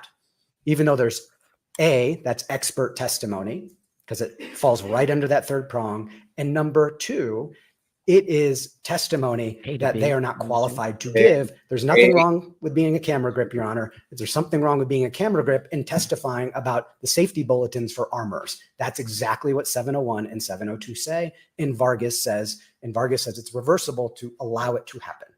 I have nothing further, Your Honor. Thank you. All right, the court makes the following ruling. A lay witness can testify if rationally based on perception, helpful to clarifying an understanding of the witness's testimony or determining a fact and issue, and is not based on scientific, technical, or other specialized knowledge. Particularized knowledge is acceptable here, although I don't find it here on what they intend to do. Lay witness testimony of what they observed on set, providing that it's relevant, as compared to what they saw on other sets, makes a fact more probable than it would be without this evidence, and the fact is of consequence in determining the action. That is criminal negligence. It's they are not going to testify about the safety bulletins. They can only testify about what they observed on set in this set and what they observed on other sets, provided that they have a sufficient history to do so. However, again, we're going to have to decide relevance. Okay. Understood. I wasn't so clear All right. on that. Court wants to take a bathroom break. It seemed that she had an issue. At 1:15. Okay. All right. Thank you. We're in recess. Okay. All right, just don't let it, keep watch of it. Okay. All right, so the first thing that you weren't here, and it goes to one of the questions that we starred, might have been two of them. And first of all, let's just say Creed, and I think we mentioned this, but he says Karen Reed motion to dismiss filed, juror called Alan Jackson to say there were 12-0 not guilty, but were confused on instructions. Check Karen Reed updates on is TW Twitter. I don't know. But in any event, we're familiar with this. We are going to do a separate live on the motion. I thought that, to me, it was sounding like somebody seemed to say that they actually filled out a jury sheet or they actually informed the jurors. I don't know. We're going to have to Well, see. what? Because We'll keep on, We're going to keep all right, Reed we'll and keep it Baldwin separate. separate. Okay. Like, Okay. I don't Okay. need the So predicate act, and this toxicity is of that and, bleeding into this. and so this is the thing that you missed, babe. It was she tried to argue that being a producer and having the responsibility for safety is intricately intertwined with him shooting the gun and having reason to know that it would cause injury. Um, and so like a predicate act is like, so when you use the words um inextricably intertwined, I'm trying to think of a good example, but it's like where they're trying to get, another case, kind of like when we're trying to sever cases and it's like, oh, you're charging this drug deal that happened, 2 weeks ago with one that happened now, and they need to be separate. And they're like, well, they're inextricably intertwined because that was actually the deal where they bought the drugs that they sold to this person, as opposed to like two separate drug deals. Or, so her argument made really no sense. And what he was referring to, like as a predicate act, was they cited a case where the driver of an automobile got a license on a lie, that he didn't have a condition that he knew he had. So that was what he's calling a predicate act, meaning it's like the thing that happens before, that's part of the whole thing, is I guess the best way to explain it. So in that situation, lying on the form to get your license shows that you knew you had to lie because that condition was not even going to allow you to get a license. Hence, you should have known that you shouldn't even be driving in the first place. So that was, part and parcel to the same thing.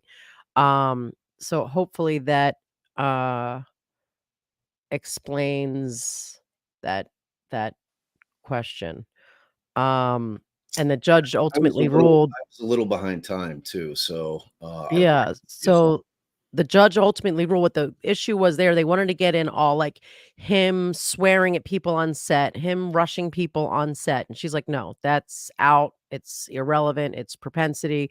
But then it seemed she was allowing him just putting his finger on the trigger on other dates, which to me is propensity. Like you had the propensity, you did this before, so you did it again. But so she also allowed anything that showed the gun was working and that he knew the gun was working, because it sounds like part of the defense is there was some sort of malfunction with this gun and it just went off. And they're trying to show, and I thought it kind of worked with lack of mistake and I guess intent, meaning intent to hold that gun that way regardless of the risk, assuming there is a risk. So showing that he often put his finger on the trigger and swung the gun around, but they still have to show that that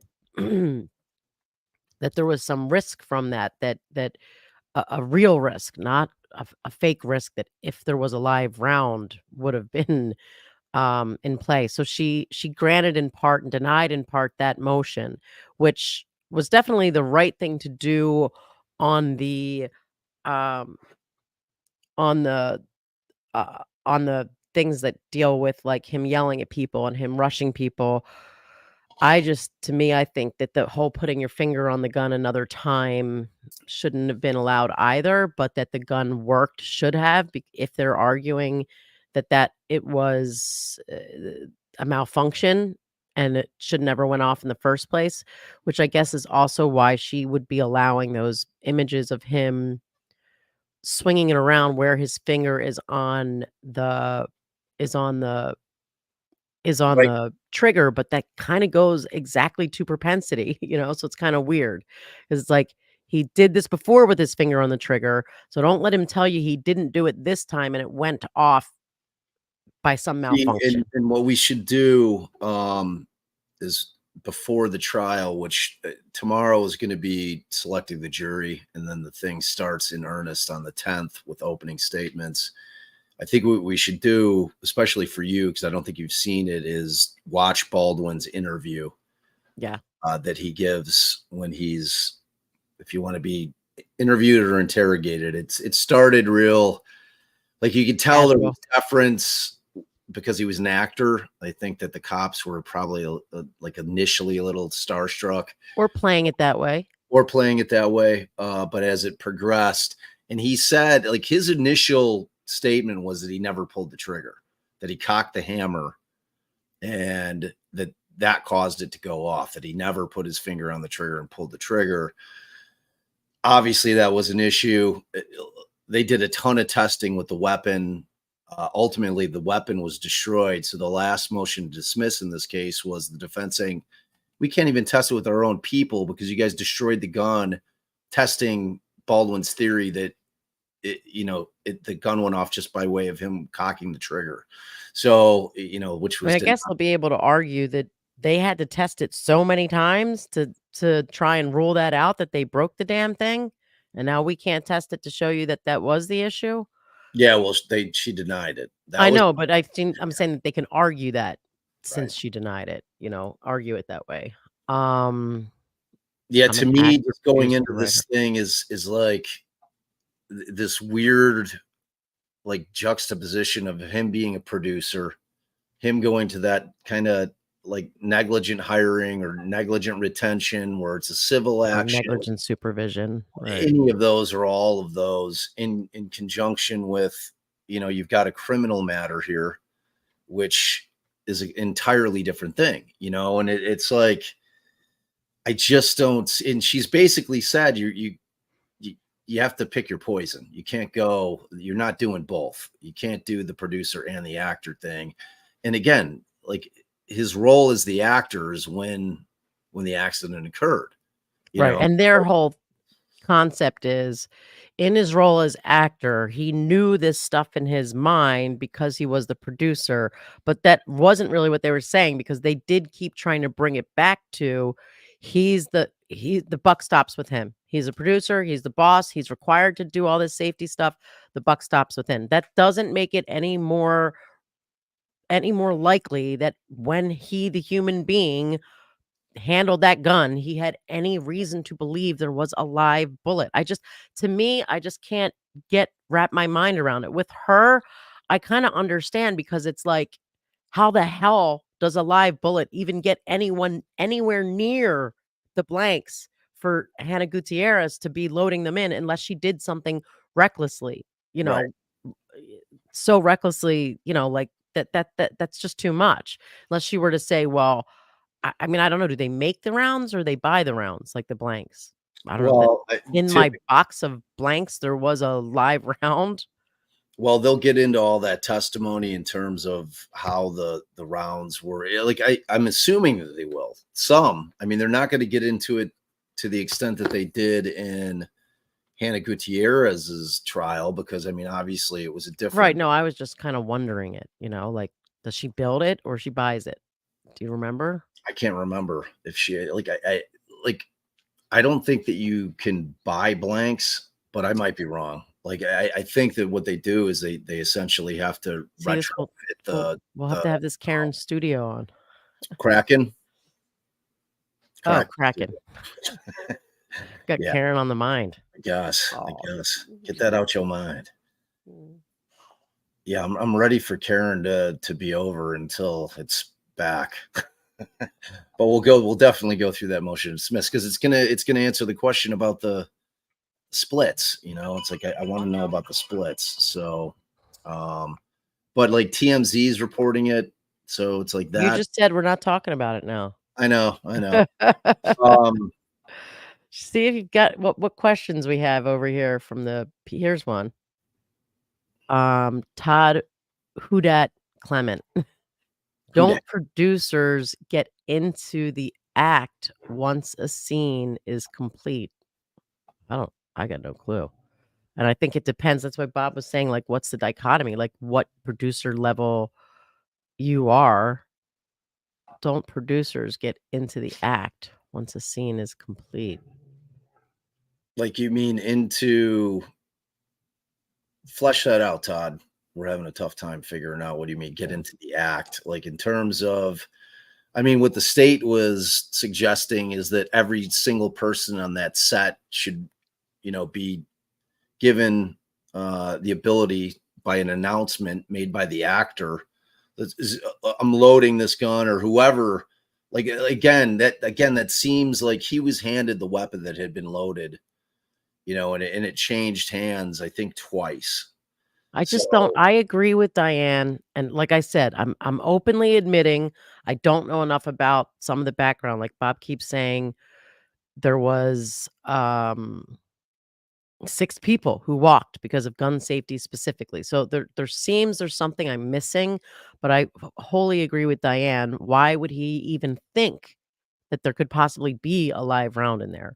And to me, like I said before, violating any rule that says don't point a gun at somebody and don't, you know, I don't know what the other one was, but always consider the gun as though it's live.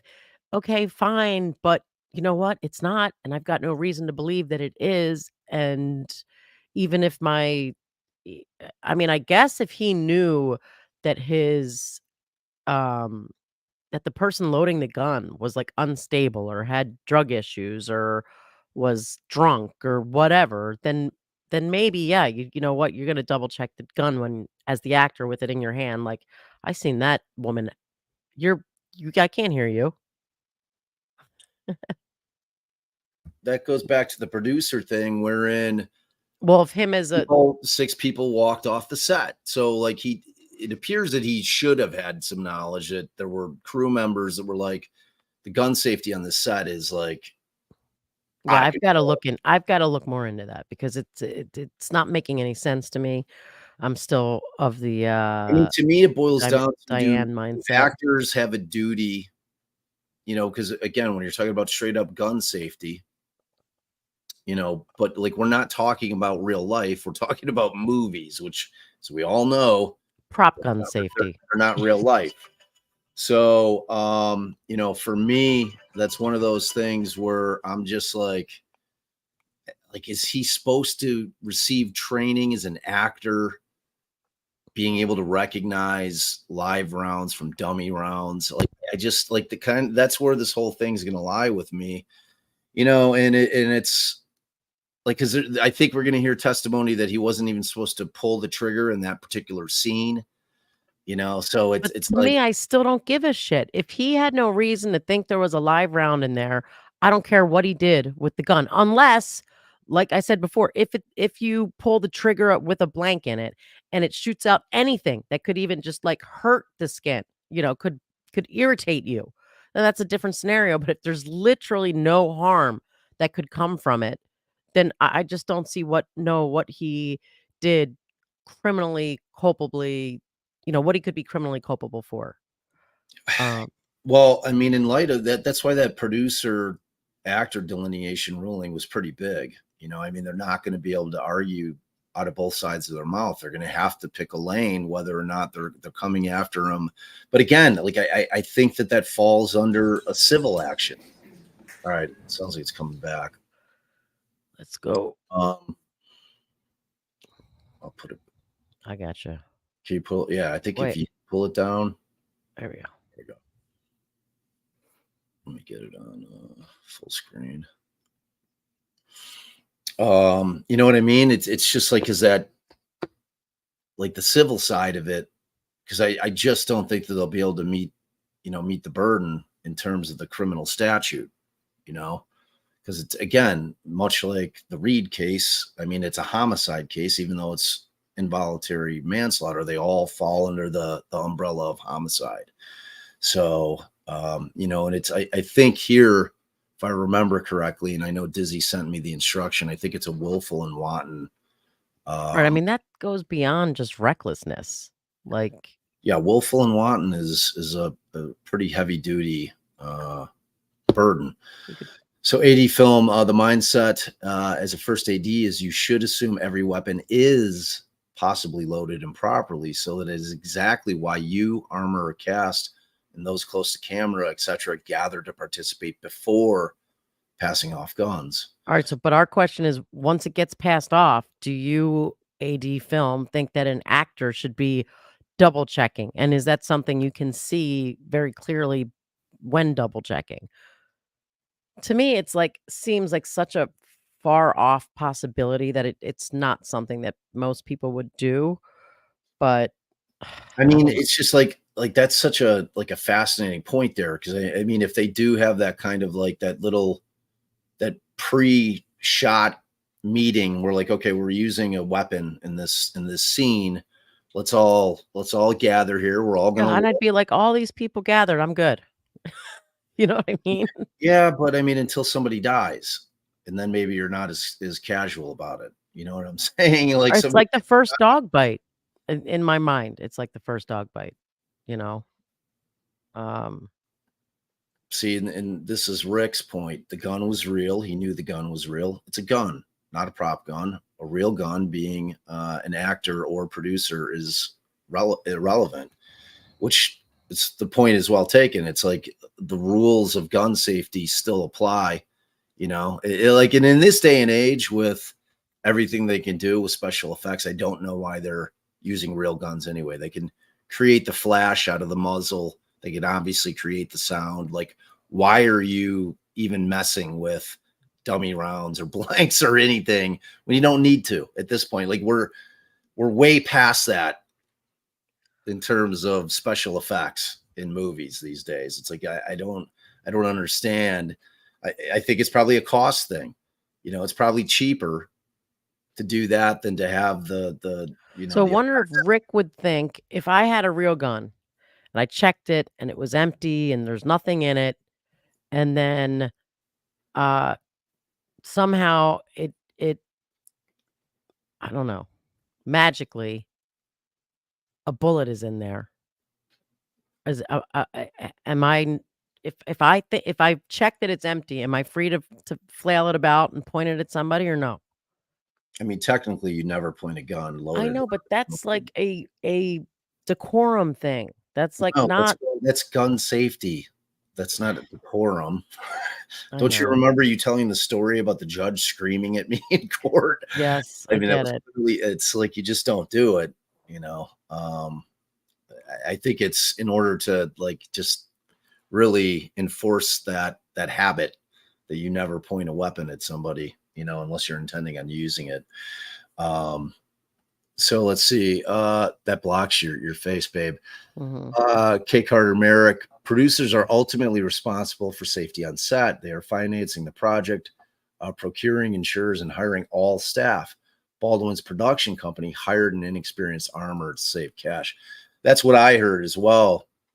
But K. Carter, I still think it's the civil. issue is like that seems like a civil issue in terms of you file suit against them civilly to recover financially For wrongful death. for wrongful death, not a criminal thing. So I mean, and that's going to be the thing that this jury is going to really have a much harder time, I believe, than they did with Hannah Gutierrez. I mean, it's her job. It's quite literally her job, you know. So it was much easier for, you know, the jury to be able to just sit there and say, all right, well, that was her job. Like, and she failed miserably. Wow, the judge looks a lot like the state's attorney. Your Honor, if I may briefly? Yes. Just at the end of the last motion, you noted in passing before we broke that issues with respect to lay opinion testimony would raise relevance concerns or relevance issues. And I just wanted to get some guidance on All the right, quote Rick. from that, because we anticipate, for example, the medic, as I said, camera grip. We also anticipate people testifying that a few of the other actors on set did their own safety checks, even though those actors said they didn't think it to be their duty. And so The last part of what you just said. sure, let me approach, Your Honor, so you can use the lectern so you can hear me better. Me? Is that better, Your Honor? Yes. Thank you. And so at the end of the last motion, you noted that issues with respect to lay opinion testimony would raise questions of relevance.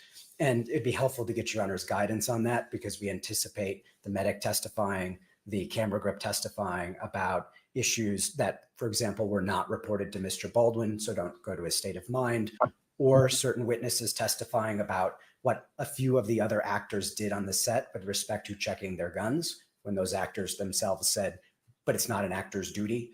And so we want to make sure that those issues are not introduced, for example, in an opening statement, when ultimately it will be proven, in our view, to be irrelevant to Mr. Baldwin's state of mind, what another actor may or may not have done under the safety guidelines, or what the medic thought about the set but kept in her head and didn't report to anybody. Obviously, that wouldn't relate to Mr. Baldwin's state of mind without the reporting, or at least there's a question about prejudice outweighing the probative value of that when it goes to state of mind. And so it'd be helpful to get your Honor's guidance on that with respect to these issues before opening, at least. We can submit more papers if you'd like, or No, I don't want that. I assume not, Your Honor, but that's why I'm raising it here orally versus submitting something to you. Okay, all right, thank you. Does the state wish to reply? Just briefly, Your Honor. So part of the defense here is this was Hannah Gutierrez's job. This is Hannah Gutierrez's fault. The truth is, Hannah Gutierrez wasn't doing her job properly, and everybody seemed to notice it except for the defendant. So it's true. We do intend to have witnesses say, I had concerns about the way that firearm safety was being conducted on set. In terms of whether or not it's relevant that other actors perform their own safety checks, I think probably just depends on how the evidence develops. I think my very first meeting with Mr. Nickus, one of the things that he explained to me is that there's a scene in the movie where the actor Travis Fimmel holds his gun to the back of the neck of the child actor. He's got his finger on the trigger and he's got the gun cocked.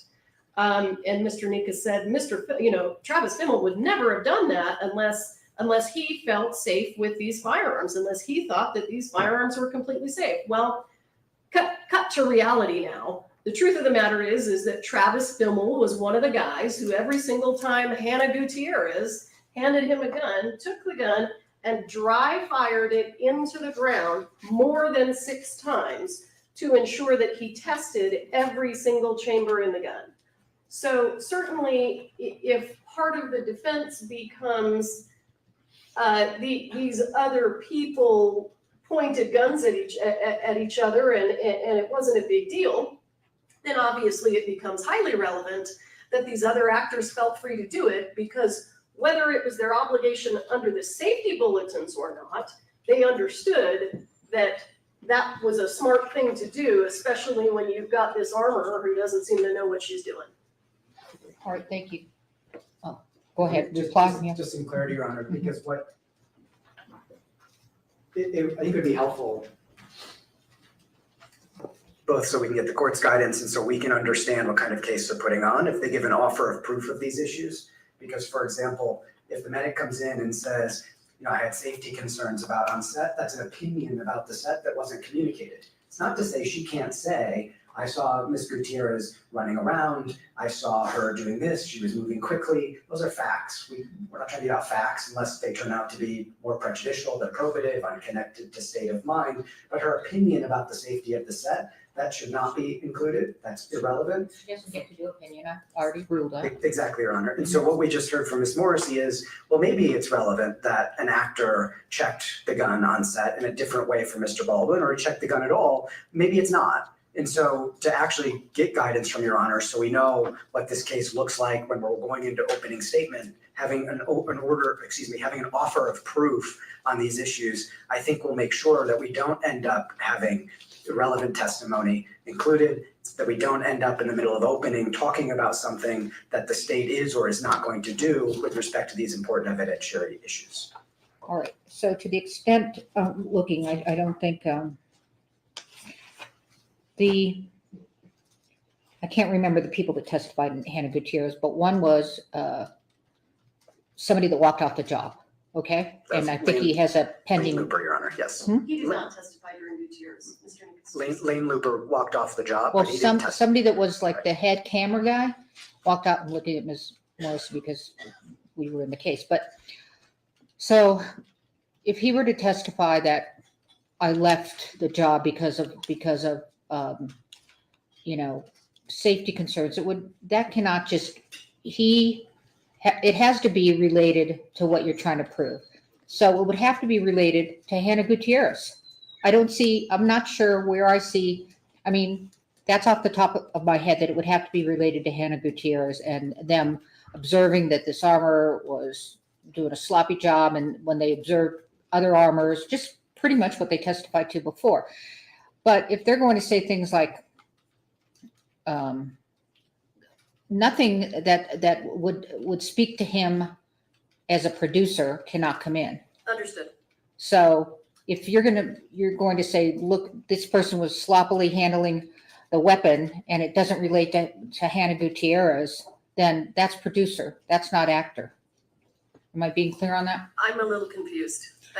I'm not. Well, I'm trying. I don't know. I don't remember the scene that you used. I'd be having but a let me serious just say this. So conversation with you're saying, Alec Baldwin about waiving jury and going bench with her. I mean, just the way she's ruling on certain things, and you can tell the way that she's thinking about it. Like she's Right. got that same thing going on with like this producer actor thing, and never The twain two shall shall meet. meet, right? You know what I'm saying? So it's like I don't know, like because they can waive jury up until before the thing's impaneled. Yeah, I mean, right during jury, I think even during jury voir dire they can. Yeah, I mean, I'd be discussing it based on her rulings today. that this actor had to check because he didn't trust Hannah Gutierrez. Okay, that's Hannah Gutierrez. Okay, but let's say the shooting, Sarah Zachary. Okay, when she shot, there were two, and Sarah Zachary shot on the ground or something like that. You would have to tie that to Hannah Gutierrez because that's producer issue. So let me see if I can help out a little bit in terms of narrowing this down. Why don't you just I do listen? not intend to put witnesses on the witness stand and have them say, generally, I felt unsafe on this movie set. I intend to have witnesses say, these are the things that I saw with regard to the handling of firearms that No, caused she me said to no. feel concerned. Hannah Gutierrez. And in terms of an offer of proof, all Mr. Nickus has to do is just go read the transcripts from the Gutierrez trial that he's been shoving down my throat for the last 5 months, because that's what I'm intending to have the witnesses testify to.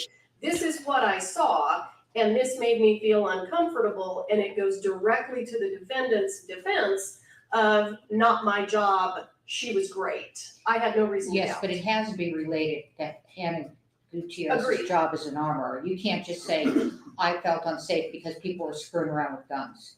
Right. Because that might not be related to Hannah Gutierrez. I agree with you. It has to be related to Hannah Gutierrez, or it has to be related No. to Mr. Baldwin's handling Alright. of firearms, which is directly relevant. I agree with you absolutely. Well, she And- throws and that one in there. clarification there, Your Honor. October 8th, 9th, for example, Mr. Baldwin's not there. If someone testifies on the 8th, I saw Hannah do X and Y and Z, and I felt very unsafe based on what she did, they not only have to connect it to Hannah respectfully, but they also have to connect that to Mr. Baldwin. Because if Mr. Baldwin didn't see it, then this comes back to the imputed producer theory. He must have known safety issues on the set on the 8th, but they haven't demonstrated that, and they have to demonstrate that to have any relevance to his state of mind. Well, I'd have to hear what it was. Of course, Your You Honor, wanna but tell me? that's an example. Oh. If a witness comes in and says on the 8th, when Mr. Baldwin was not there, I saw Hannah Reed do something quickly or act unsafe, that relates to Hannah, but it's not relevant to Mr. Baldwin's state of mind or his knowledge of Hannah. If they say on the 20th, I saw Hannah acting carelessly, here's what she did, she moved real quickly, Mr. Baldwin was there, he saw that, then that's fair game. That's my point.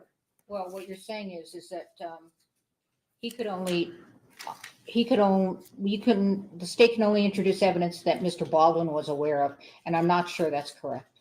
If they're going to show that there was a safety issue on set with respect to Hannah Gutierrez on October 8th that Mr. Baldwin did not see or know about, I don't know.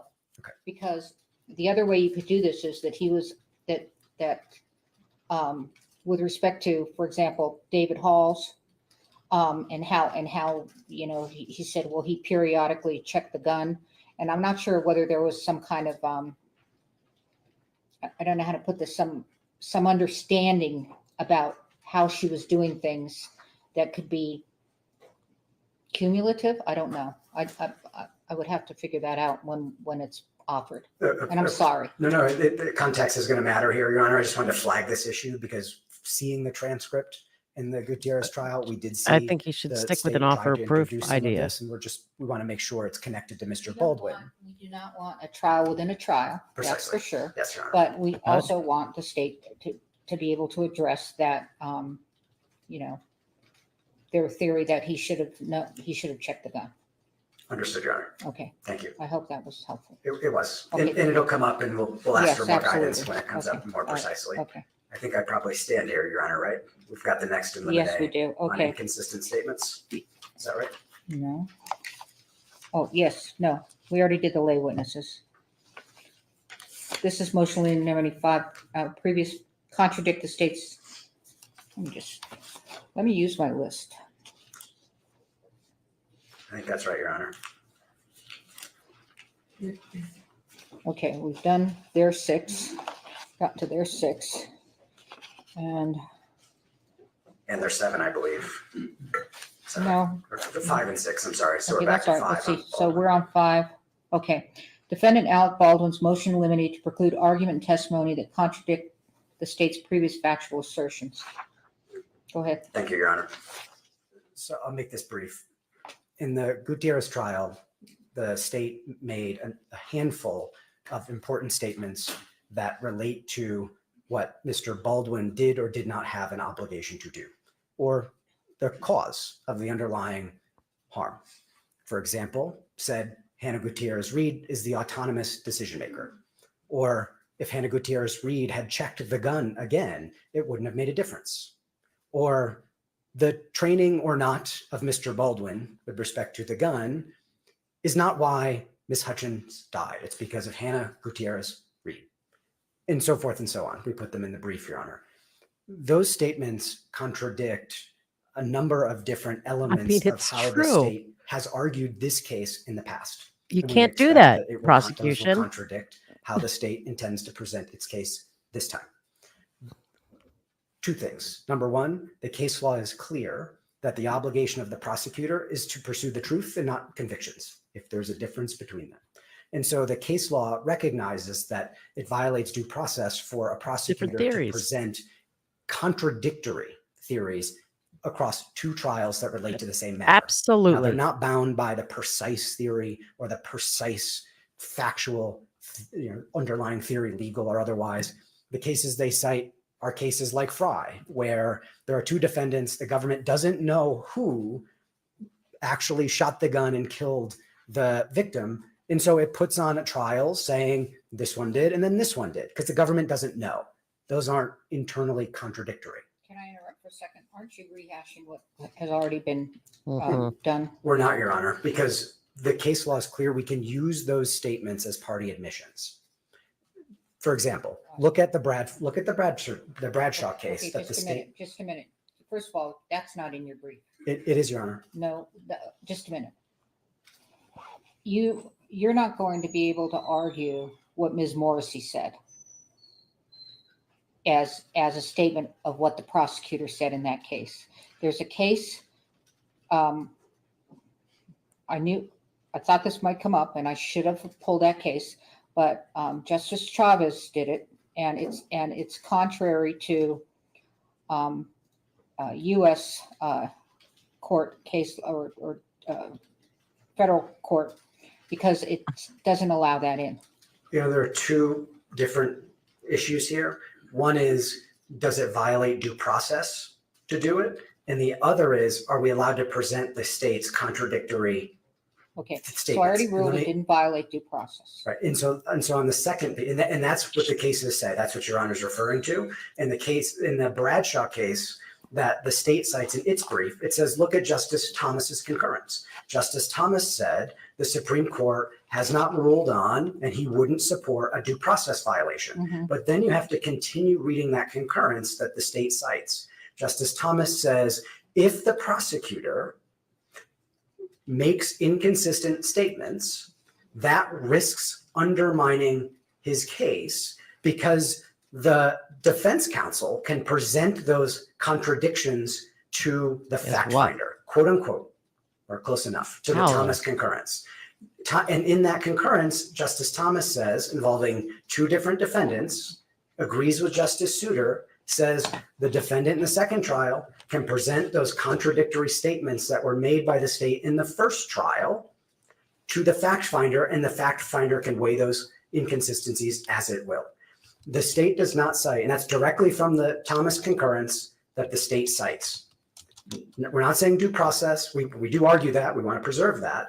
But Right. we should be able to present. In fact, their own case says we're allowed to present those inconsistencies. On top of that, the state does not cite a single case, not one, that says we're not allowed to present those contradictions in this case. I don't understand Not a how, single though. case. They say it'd be prejudicial. But their statements, clear as day, what they Let said. me find this case. Right. The judge There's a clearly part read to this. something that goes directly to this. that But should- okay, I'm listening. All right. And they say 403, but Your Honor, they don't cite a single case that actually allows them to say X in one trial and then show up in a related trial and say not X or contradicts X. Then we're allowed to present that. That's their own Thomas concurrence. In the U.S. versus Small case, for example, that talks about 403 and prejudice, says extraordinary remedy. They don't cite a single case for it, and they're asking for an extraordinary remedy. And all we're asking for is that the statements that this own prosecution made in this court, as an officer of this court, as Justice Thomas says we're allowed to do, present them to the fact finder here. Thank you, Your Honor. I'm so confused as to how they would do that. Like, they calling her as a witness. They're doing it by a stipulation. The judge is going to read it in. I mean, I don't. Your Honor, with respect to the introduction of what are they're calling inconsistent theories, the U.S. versus Ganado Negro case addressed that specifically. That some courts recognize that while due process may prevent the prosecution from presenting inherently factually contradictory theories in different trials, there are those circumstances where there are evidentiary disputes about responsibility for a crime, for example, among several defendants. And in the Ganado Negro case, the court specifically recognized where there are cases where there are multiple defendants, as long as the prosecution doesn't present false evidence or factually or facts that are inconsistent, they can present theories that are different. And that's essentially where what the Ganado Negro case held. With regard to the admission of Ms. Morrissey's statements, Your Honor, we would be creating a trial within a trial. We would respectfully ask, now, while the court is correct, federal case law has noted that statements by a prosecutor in previous trials may be admissible as admissions by a party opponent. Maybe. The state, I would submit to this court, is different, and this court can exclude those statements. This would be essentially Ms. Morrissey having to defend her previous statements. We're going to be doing essentially a trial within a trial, and we'd ask that the court exclude any statements made by Ms. Morrissey. And if I may just have a moment, Your Honor, I think I can pull that case that the court was referencing. But under Ganado Negro, the state should not be bound to the exact same theory of prosecution that it followed in the Gutierrez trial. This is a different trial. The facts are slightly different as they relate to this defendant's culpability. Unless the court has any questions, Your Honor. No, I want to find that. It's not, it can be dispositive on other issues, but I want to find that case. I should have just pulled So it. she just said the words, "You're right, Your Honor.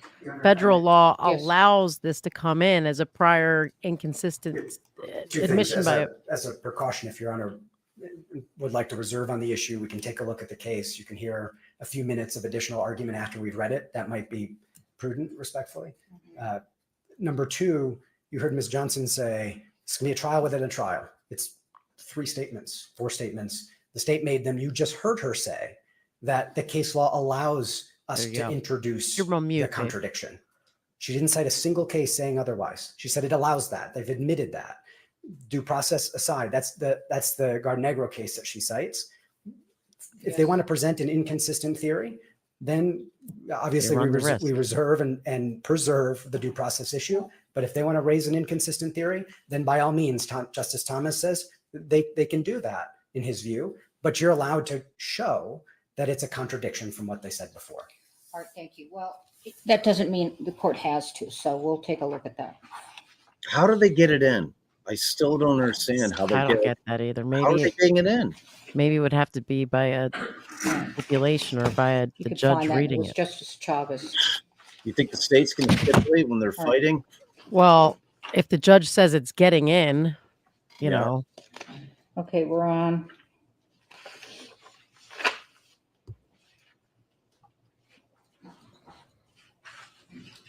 how many more do they have? Steve. Let's see. Disney Center. I was gonna pull them up. So there are a total of, it looks like 10 state motions in limine, and then there's about 6 or 7 defense. Well, they might have done all the Okay, defense state's then. motion in limine 7 to prohibit use or testimony of OHSB summary of investigation.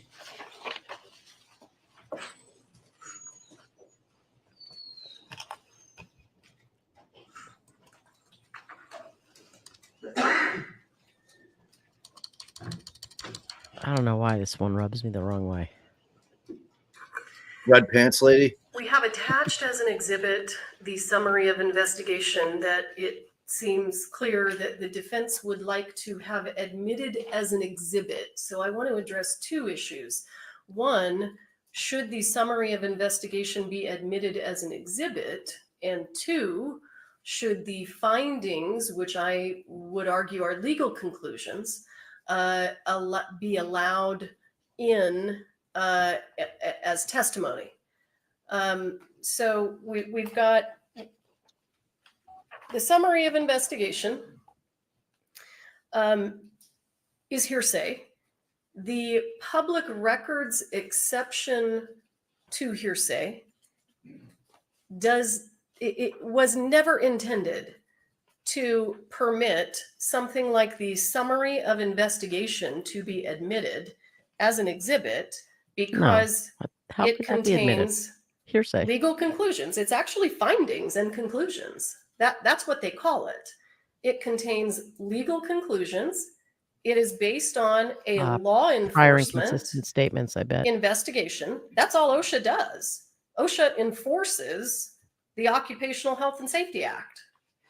And in addition to that, the summary of investigation, as you can see, has numerous instances of hearsay within hearsay. And while the defense responded and said Ms. Morrissey hasn't pointed any of those things out to the court, well, they're all highlighted in the attachment.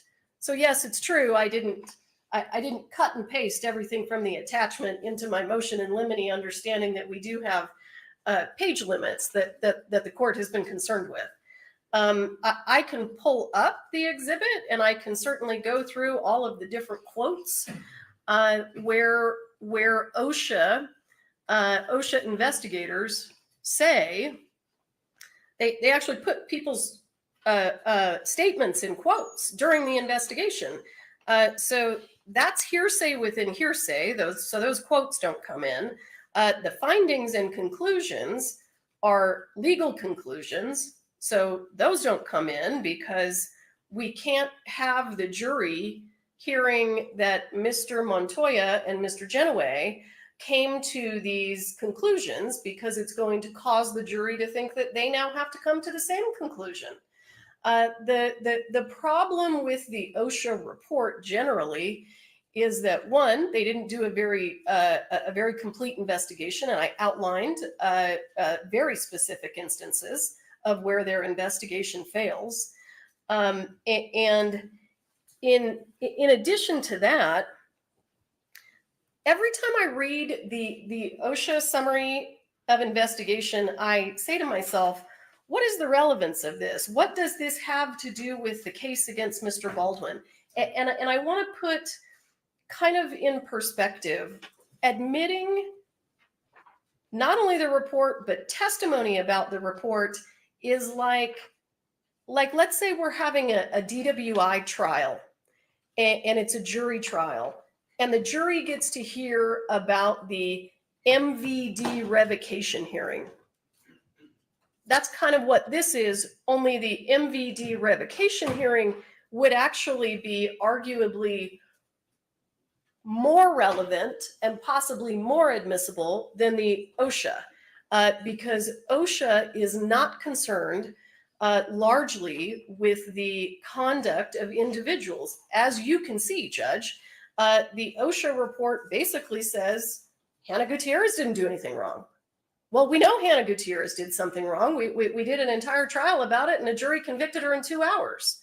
So it has nothing to do with the charges against Mr. Baldwin. Now, having said that, can the state or the defense call these witnesses that were interviewed by OSHA, put them up on the witness stand? Mr. Halls was interviewed, Mr. Baldwin was interviewed, Ms. Gutierrez was interviewed, numerous witnesses were interviewed. Can we call them and put them up on the witness stand and then refresh or impeach them with the statements that they gave to OSHA? Absolutely, as long as the testimony that they're giving in the witness stand is relevant to the issues in this case. And I'll tell you, on its face, I don't disagree with the findings of OSHA. OSHA found that Rust Productions was responsible under the New Mexico Health and Safety Act for allowing this hazard to be happening on this workplace. I completely agree with them. That doesn't have anything to do with whether or not Mr. Baldwin is guilty of manslaughter. The other thing that I want to point out is the defense wants to do this thing where they don't want you to allow us to bring in anything about Mr. Baldwin being a producer. But what's critical about the OSHA report is the OSHA report says it was the fault of the bosses. It was the fault of the producers. Civilly. So if the OSHA report gets to be discussed and we get to hear testimony from Mr. Genoway and Mr. Montoya about the fact that this death was the fault of the producers, then we absolutely at that point get to point out that he's one of them. And he was in a position where he got to do whatever he wanted because he was a producer. So if the court is going to prevent us from raising the issue of Mr. Baldwin being a producer, and I respect the court's ruling, absolutely, Thank you. then the OSHA decisions can't be discussed because they go directly to the fact that he's a producer, and that will open up this issue that I've had with Mr. Montoya in the past, where Mr. Montoya came up with this kind of fake notion of Mr. Baldwin's a producer, but he's not really responsible for anything other than creative. And Mr. Montoya came to that conclusion because he never looked at the contract and he just talked to Mr. Baldwin. When you look at the contract, and I put the language in our response, or I'm sorry, in my motion, he's absolutely a full producer. There are no limitations on his role as a producer. The language in the producer contract says he is expected to fulfill all of the duties traditionally known by movie producers. It doesn't say there's any restriction at all. So we've got some difficulty here because if they want it in, then producer comes in. If it stays out, producer stays out. I don't like how she So tells I would ask the us. court to look at They're it making in an that argument. way. If OSHA comes in, the fact that he's a producer becomes highly Should. relevant at that point in time. Thank you.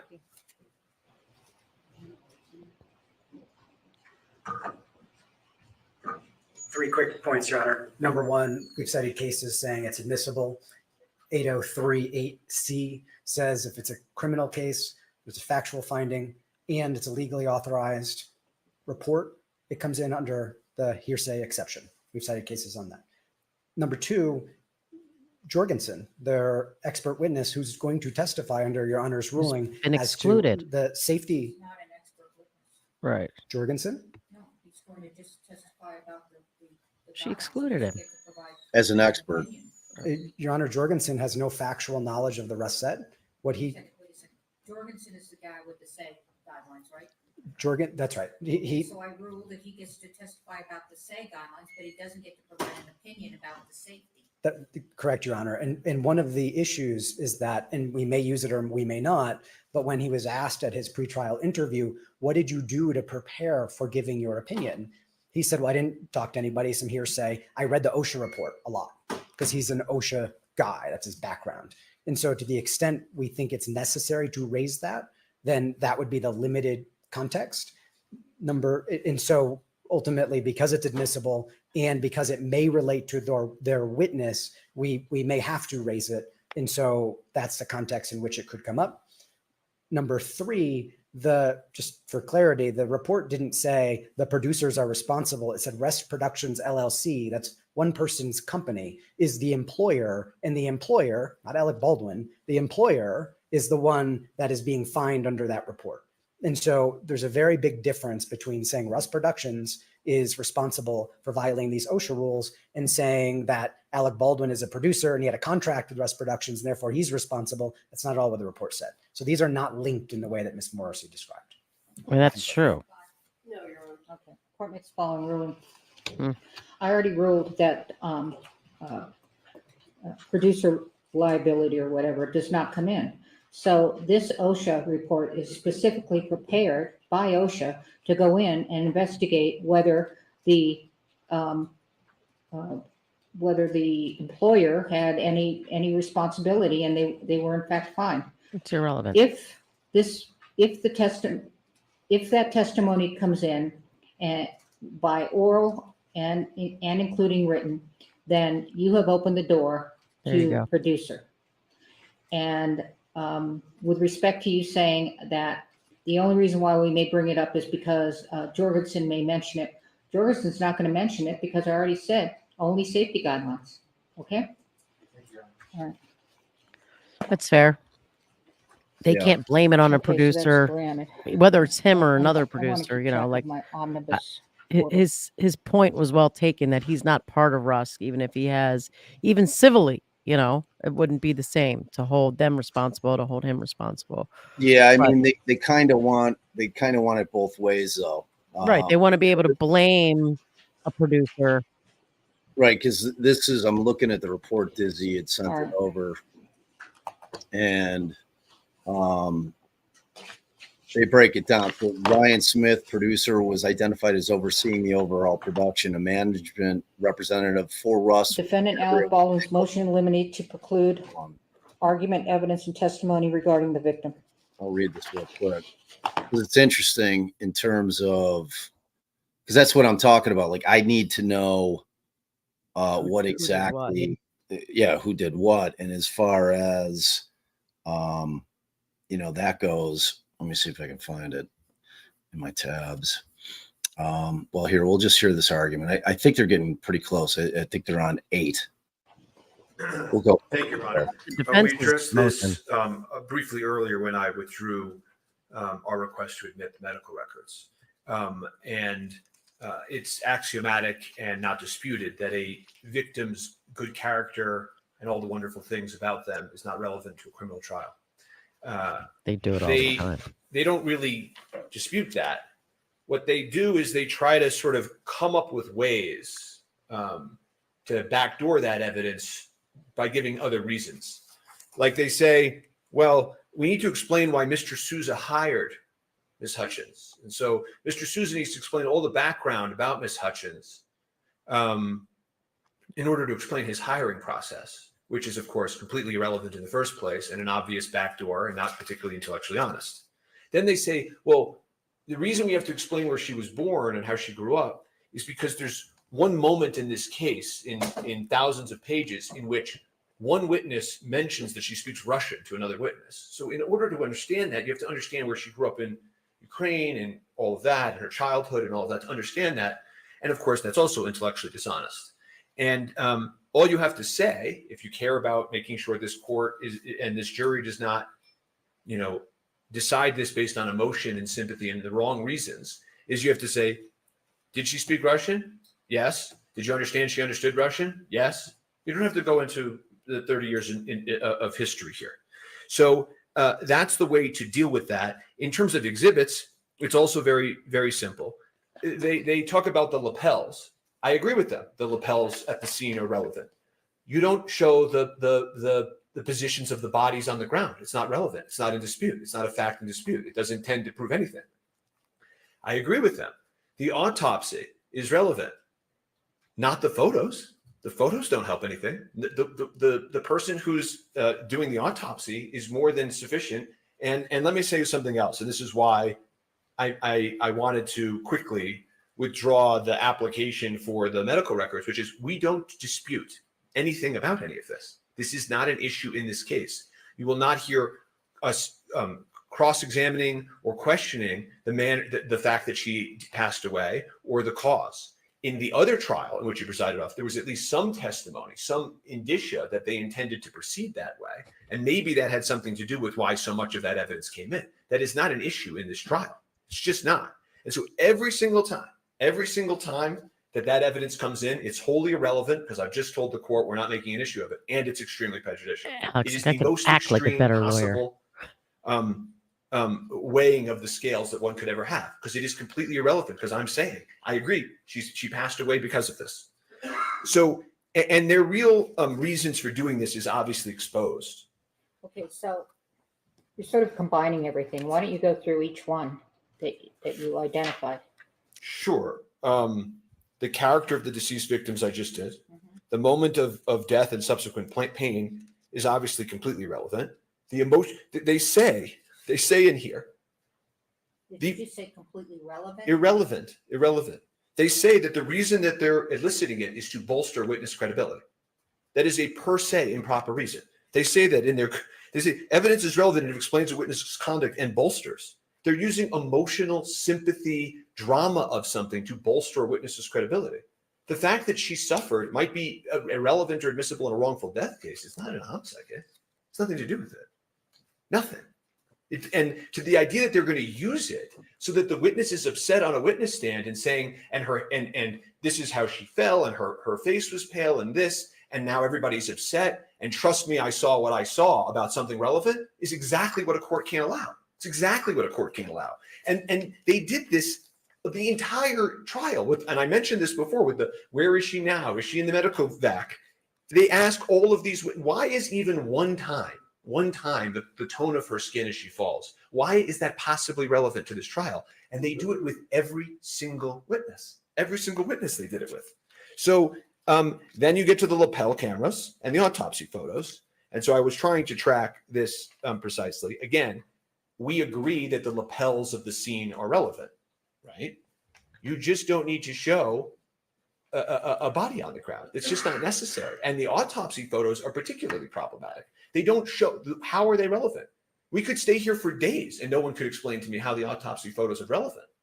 They're not. If the court wants to voir dire the medical examiner and say, is it possible for you to explain this without presenting these graphic, vivid depictions of a tragically killed person? They are going to say, of course I can.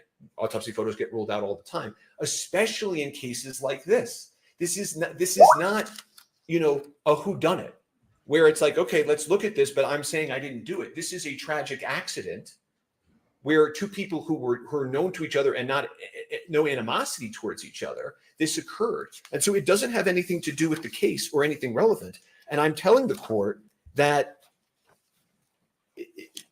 we're not making an issue of this. So if the court knows that, unlike in the Hannah Gutierrez retrial, that this is not in dispute, I really don't understand the basis to allow a single witness to do any of that, a single witness, let alone the cumulative every single witness, which is just being done to taint the jury and to try to get the jury to do something on sympathy. Thank you. State.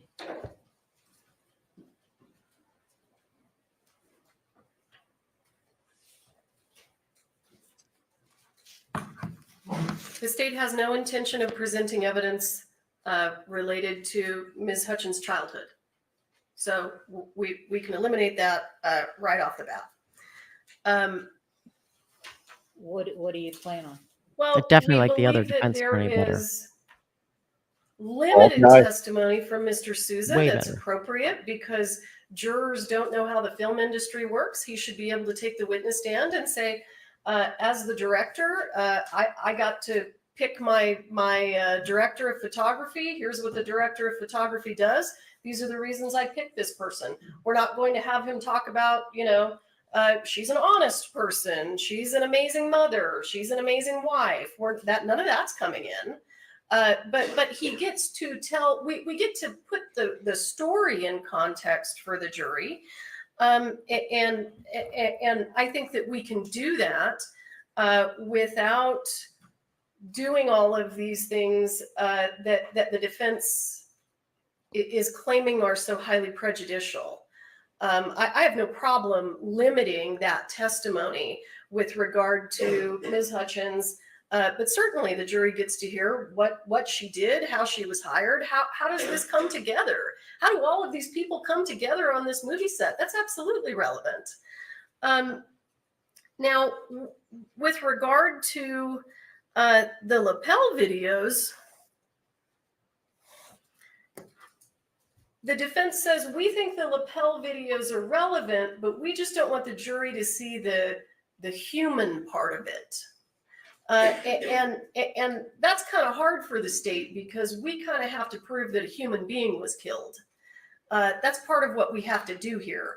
So the other thing that you have to understand is that the defense probably is going to take a similar tactic in this regard that we saw in Gutierrez. And they're going to question all of the law enforcement officers about, why didn't you do better? Why couldn't you have done this? And why couldn't you have done that? And the answer is, this was extremely chaotic. We've never shown up to a crime scene where there were 150 witnesses there. There were people mulling around everywhere. There were things that we had to do.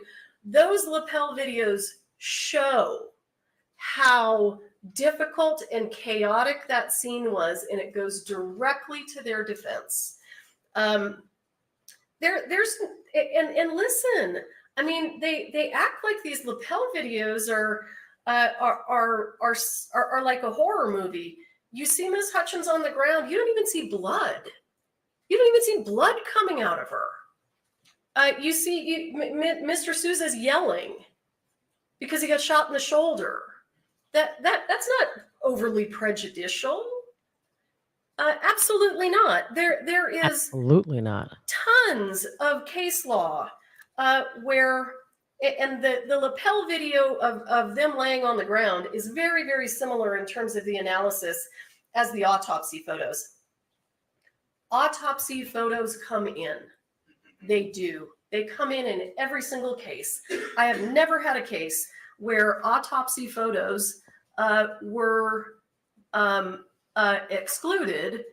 And I even cite to a case in my response where the court actually says, basically, we've never heard of a case where there was a reason to exclude these. They just come in.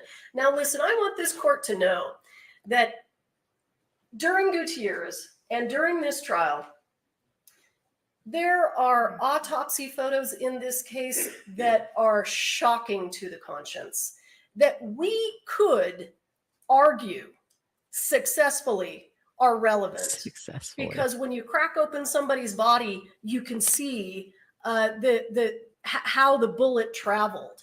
And autopsy photos actually show that. We're not asking to get those in. We are doing exactly what we did in Gutierrez. We have just 2 to 4 very benign autopsy photos.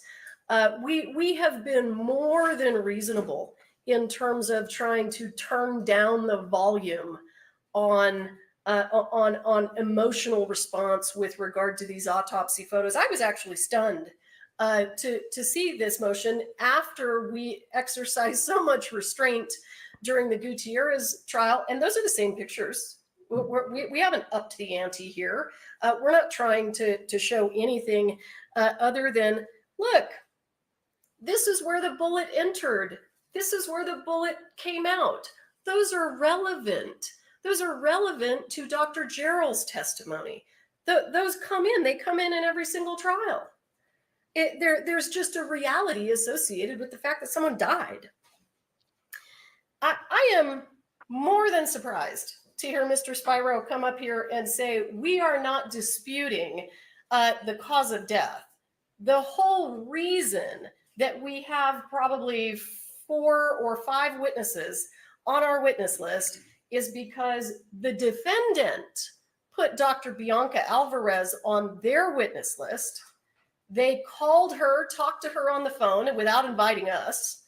And the whole point to doing that has to do with this farce defense of she didn't die of a gunshot wound. She died because she wasn't intubated properly. So I want to say right now, because we're short on time in this trial, if the defense is not intending to make any arguments that she died because of a faulty intubation, let me know, because I can shave a lot of witnesses off my witness list that way.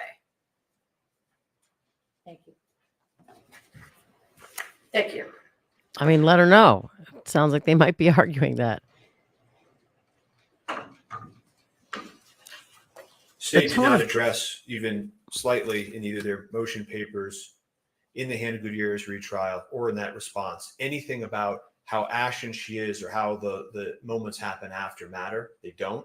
They didn't address it in their papers. They didn't just address it now, right? So I just want to make sure that the court, as the court was well to point out to me, demark these issues. They have not addressed that. There is no dispute that that's not possibly relevant to talk about how the person was dying and what their skin looked like and their breathing. It's just not relevant.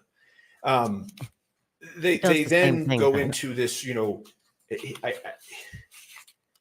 how Mr. Sousa selected her to understand the film industry working. I mean, Your Honor, it's like they don't ask a single other witness, right? Well, how did you get hired? And why did you get hired, right? I mean, so I'm sure that the court sees through this. If somebody were to say to me, this is the one question and answer, and there was an offer to proof, I'm sure we could work this out. But how can I possibly trust this process if we don't hear that exactly because of what I've seen? And then I'll just deal with the autopsy photos. Again, we're stipulating to identity and that she's deceased, and that we're not saying that some other causal factor killed her. So this makes the balancing test very, very easy. That doesn't happen in every homicide case, right? And also, I don't say these things in front of juries, but I actually prosecuted homicide cases. No, and often there is a discussion over, they don't always come in. And often there is this thing where sometimes prosecutors want to put them in to gin up the jury, and judges make calls all the time that it's just not necessary. We don't need to remember her that way. We don't need to do that in this case. I don't need to do that in this case. And this court can very well, like the court said to me when this hearing opened, take order of the court and has the discretion to say, no, pictures of this tragic dead body is not necessary here. I'm telling the court again, I'll say it now, I think a second time, which is we are not making an issue out of the cause of death, period. They want to take these people off the witness list, they can. But if that's what we're doing, and I've withdrawn our seeking the medical records, then I've left the court with very simple, in my judgment, balancing test. And I'd ask the court to really think about when this verdict comes down, having faith that this was a fair trial and the verdict was based on the right reasons. You can't have, it's hours of testimony, hours in the Hannah Gutierrez street trial about it. And it's different here because the gun was in his hand.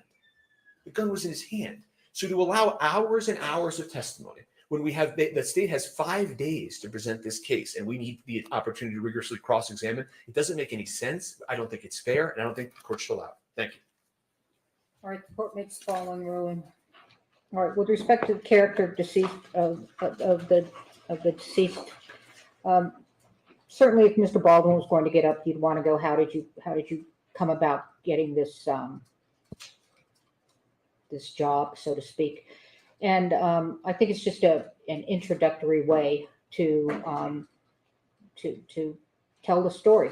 Now, I do remember Mr. Sousa going into, we met, I liked her, we went we had things in common, et cetera, et cetera. I think all that needs to be said is that she was one of some choices. He felt that she was a good fit and that she was the director of photography. That's it. Okay. Now, with respect to the moment of death and Surprised at limiting subsequent it so pain, much. I think that does go to the death. That's one of the elements, and the death and the injury, well, the death, and where am I? They always and I do argue think that painful death. that makes a fact more probative, and that is the death, and that I don't think that is its probative value substantially outweighed by unfair prejudice. Having said that, I'm trying to recall everything that occurred regarding that, and I do think that the video is appropriate. Now, I think there were some people that got up, and this may be what both of you have referred to, where they talked about being upset. They talked about, how upsetting it was and things like that. We don't need that. We just need the Not suitable lapel for sentencing. videos as to what happened with respect to her being shot and Mr. Souza being shot as well. So that's the lapel camera depicting the crime scene. Am I misunderstanding anything else on that? From the defense's perspective, a lot of this also goes to 403 and cumulative list, right? So Could you just answer my question? Okay. yeah, well, I think the answer I don't want is you to yes. argue again. You already had your chance. I think the answer is yes, Your Honor. I'm not, if I understood the court's ruling, I think the answer is that yes, if the lapel videos are the way that they're going to show where the bodies were or the This is man. when Lieutenant Benavides is in there and he says, "Everybody clear out." Is that the video? And primarily also Officer LaFleur, who's the first officer on scene, that video Right, also where people are rendering aid. right. All right, so that comes in. Autopsy photos, again, you can stipulate, that's fine, but they're allowed to tell their story, and they're allowed to demonstrate the death. I do remember there was an autopsy photo that was pretty much agreed it was prejudicial, or maybe it was somewhere else, where her shirt, I think, which part of the autopsy photos, I don't know. But the autopsy photos in my mind are the body.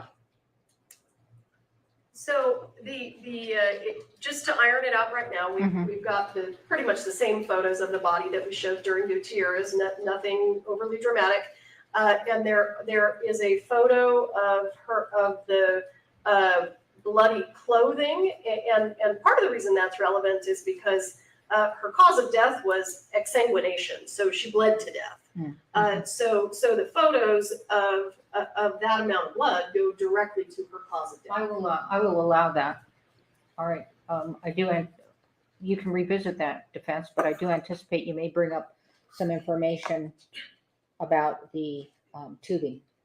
Just to say that there, and I know the court has one more argument, but the court's looking at me for guidance on this.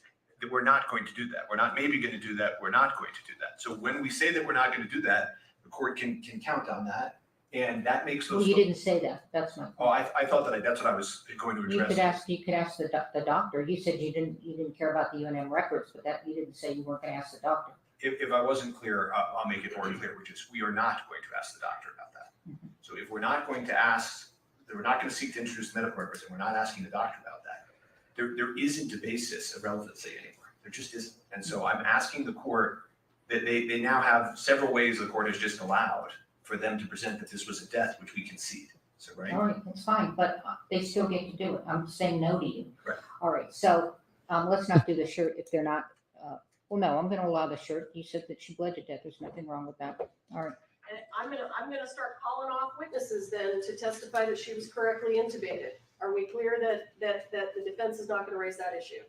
We are not raising that issue as to the cause of death, and we maintain our objections to the exhibits, and we understand the court's ruling. So just to be clear, the video, and all I'm remembering is the video. Okay, so if there's something else that comes in about in the church, then we need to revisit this, because I am making a ruling about the video. I don't remember if there were any photos. I don't think there were photos, but I remember the video.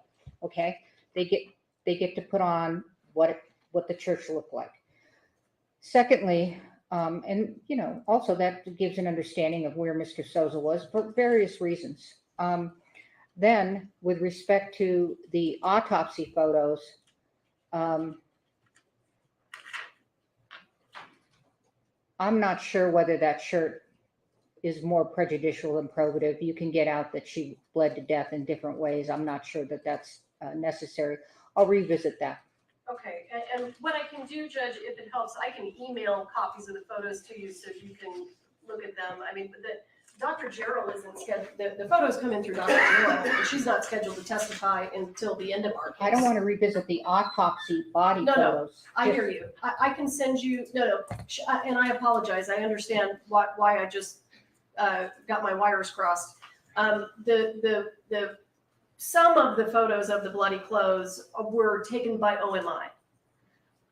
So what I can do is I can email to you, and of course CC the defense, those photos of bloody clothing so that you can look at them and you can make a determination long before the witness ever takes the witness stand, what's appropriate and what isn't. Understanding autopsy is something different. You've already ruled on that. All right, thank you for that. Your Honor, if we may go back to the state's motion, defendant's motion on limine number 5, I found the case that the court was referencing. Okay, what is it? It's State versus Montoya. It's 2016 Westlaw 3639984. It is a Justice Chavez opinion, and the issue begins in at paragraph 42 and 44, where the court did not allow the defense to introduce the prosecution's opening statements or statements during opening in a previous trial. There's two State versus Montoyas. Yes, Your Honor. This one is, it's a Westlaw site. So what is it, Oh, I see. unreported? Okay. It's 2016 36399. Oh, sorry, I just lost it. Let me go back. So it's not even a reported case. It only has a Westlaw site. So it's 2016 Westlaw 3639984. You tell them, babe. And it's 36398. Justice Chavez opinion. And Your Honor, we can take a look at that in the break as well and give you our views, if we may. Mm-hmm. Thank you. Maybe wanted they to see if it just was cite on my using the remote. Westlaw Okay. site there. I didn't get it down. I'll look at it later. So did Alec Baldwin go to Supercuts, get that hairdo, or I don't know. did he use a Flowbee?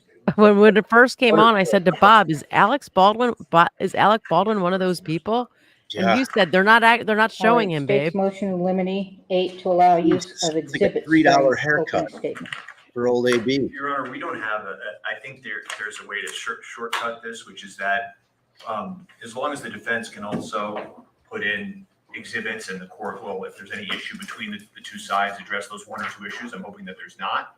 We would not, as long as it's equal to both sides, we would not have an issue. Are they going to be admitted? Yes, Your Honor. In fact, I provided defense counsel this morning a copy of the exhibits. I have a copy for the court if you'd like to look at them. What I would request is that they provide us today with a copy of the exhibits that they intend to introduce in All case right, there are but do any you issues. think there's going to be an issue on admission at trial? No, Your Honor. I don't We'll believe answer there's this. of the exhibits that we're putting forth. We're putting forth basically the same set, a little bit more of a videotape or a little less, and the 911 call. That's it. So there's very few exhibits that we're using at opening, and I don't think any of them are an issue. All right, well, I want you all to agree because I do not want us to stop in opening statement. Okay? Yes, Your Honor. So if you don't agree, let me know. Yes, Your Honor.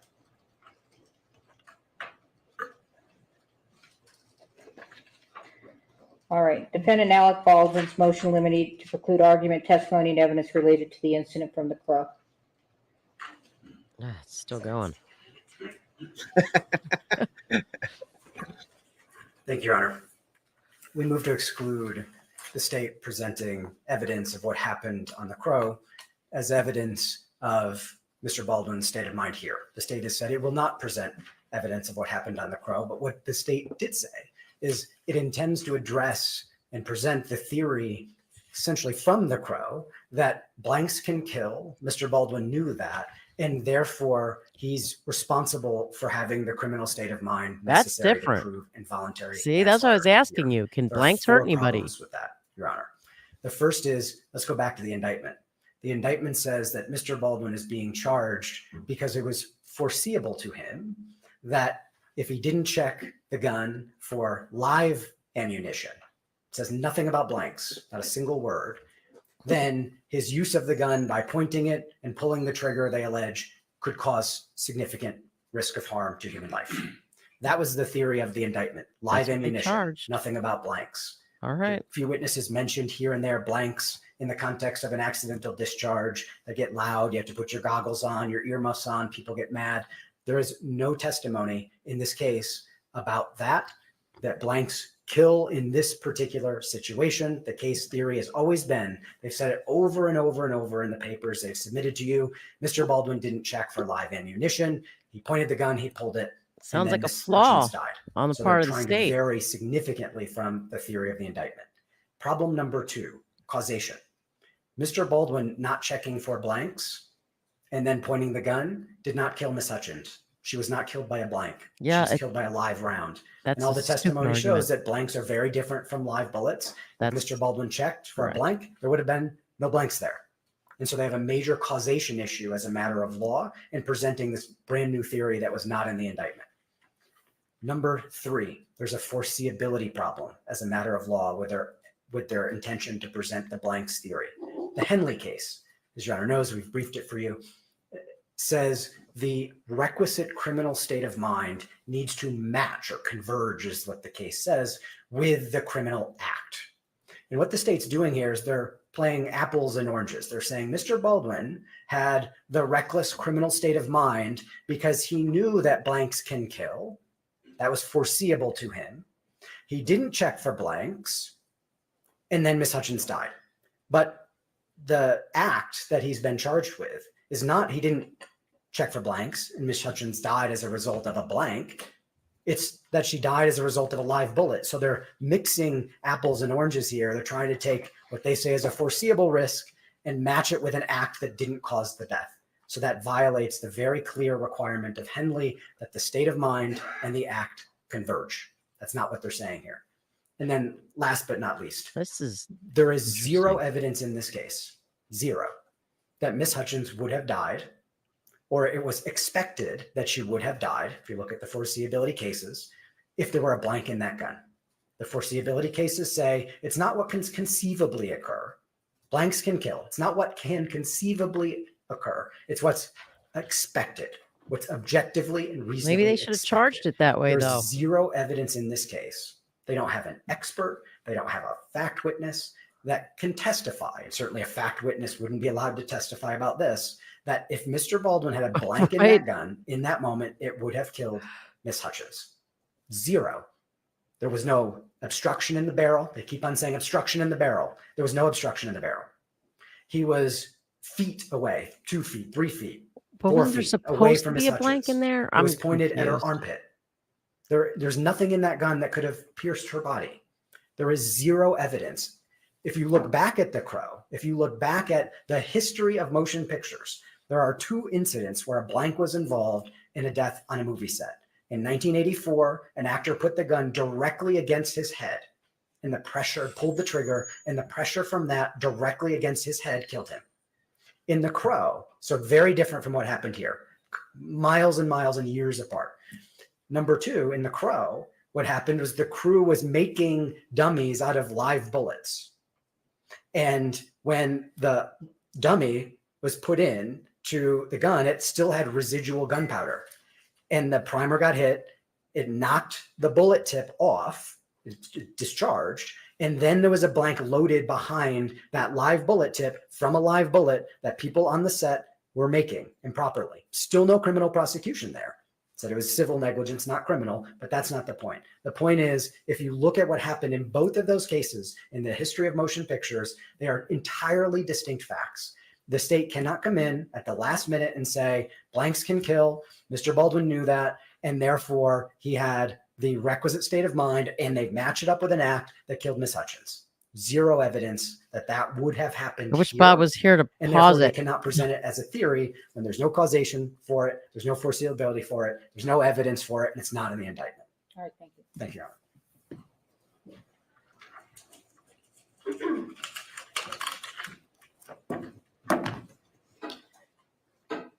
I'm looking at the indictment that was filed in this case. Here we go. I don't see anything that says live round. I have it right in front of me. So I'm not Then read exactly it. sure what Mr. Nickus means when he says if you look at the indictment, he was indicted for that. I'm looking at the indictment. It doesn't say anything about that. So here. I want to try on occasion to agree with the defense. I want to try to come together. The issue of, do we want to have witnesses testify about what happened on the set of The Crow? No, of course not. I intend to present absolutely no testimony with regard to, I expect no witness to say The Crow. But here's why this is relevant. The entire defense is Mr. Baldwin had no reason to Right. believe that there was a live round on set. Well, Is it on set or in the gun? I think they've argued both. They've argued that he had no reason to believe that there was a live round on set, that he had no reason to believe that there was a live round in the gun. So, and here's what they're going to argue. They're going to say this gun is completely inert. He should be able to treat it like a toy because Right. everything is completely safe. Yeah, but the problem is that these safety bulletins and these rules that the defendant failed to follow were created because real guns on movie sets are dangerous. That's the whole reason they were created. And one of the ways that we know that they're dangerous is because if you combine a blank with a barrel obstruction, you can kill someone. It's All not right, what so, Mr. I mean, Nickus said, that that's there's no reason to important. think that it would have killed anyone. It would have killed her if there was a blank and a barrel obstruction. I agree with him that that's not what happened in this case. But the point is, Well, point taken. real guns are dangerous. The SAG safety bulletin from the Screen Actors Guild says blanks can kill, underlined, bold, exclamation marks. Mr. Baldwin's state of mind is what's critical in this case. And Mr. Baldwin understood real guns on movie sets, even best case scenario for him. We imagine that there's no chance that there could be a live round on set.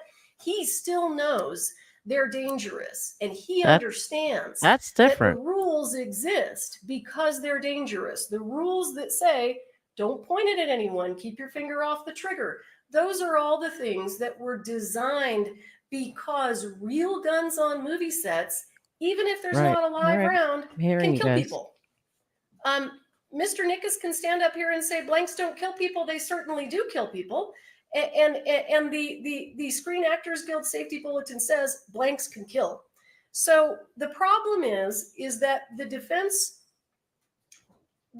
theory is this was a completely inert gun. And the only thing that made it a problem was the fact that there was a live round And in that's it. not true. And that's simply not true. And it All goes right. to Mr. Baldwin's state of mind. It goes to exactly what the state has to prove, which is that he knew or should have known of the risk when he pointed the gun at someone, cocked it, Yep. and pulled the trigger, live Now- round or not. Yep. He Now it's understood completely different. that risk. That's what we have to prove, and that's what we're going to prove.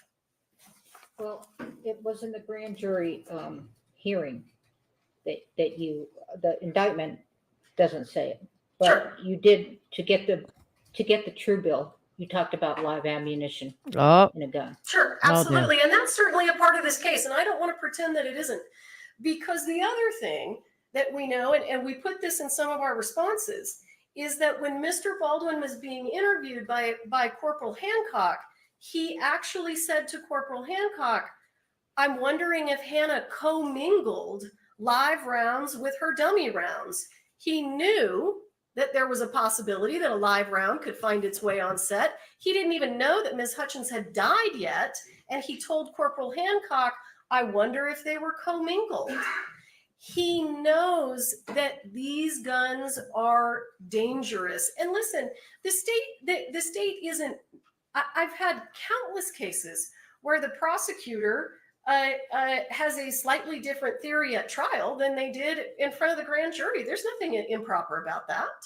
We're not amending, we're not trying to add charges at the last minute. I don't understand exactly what the issue is.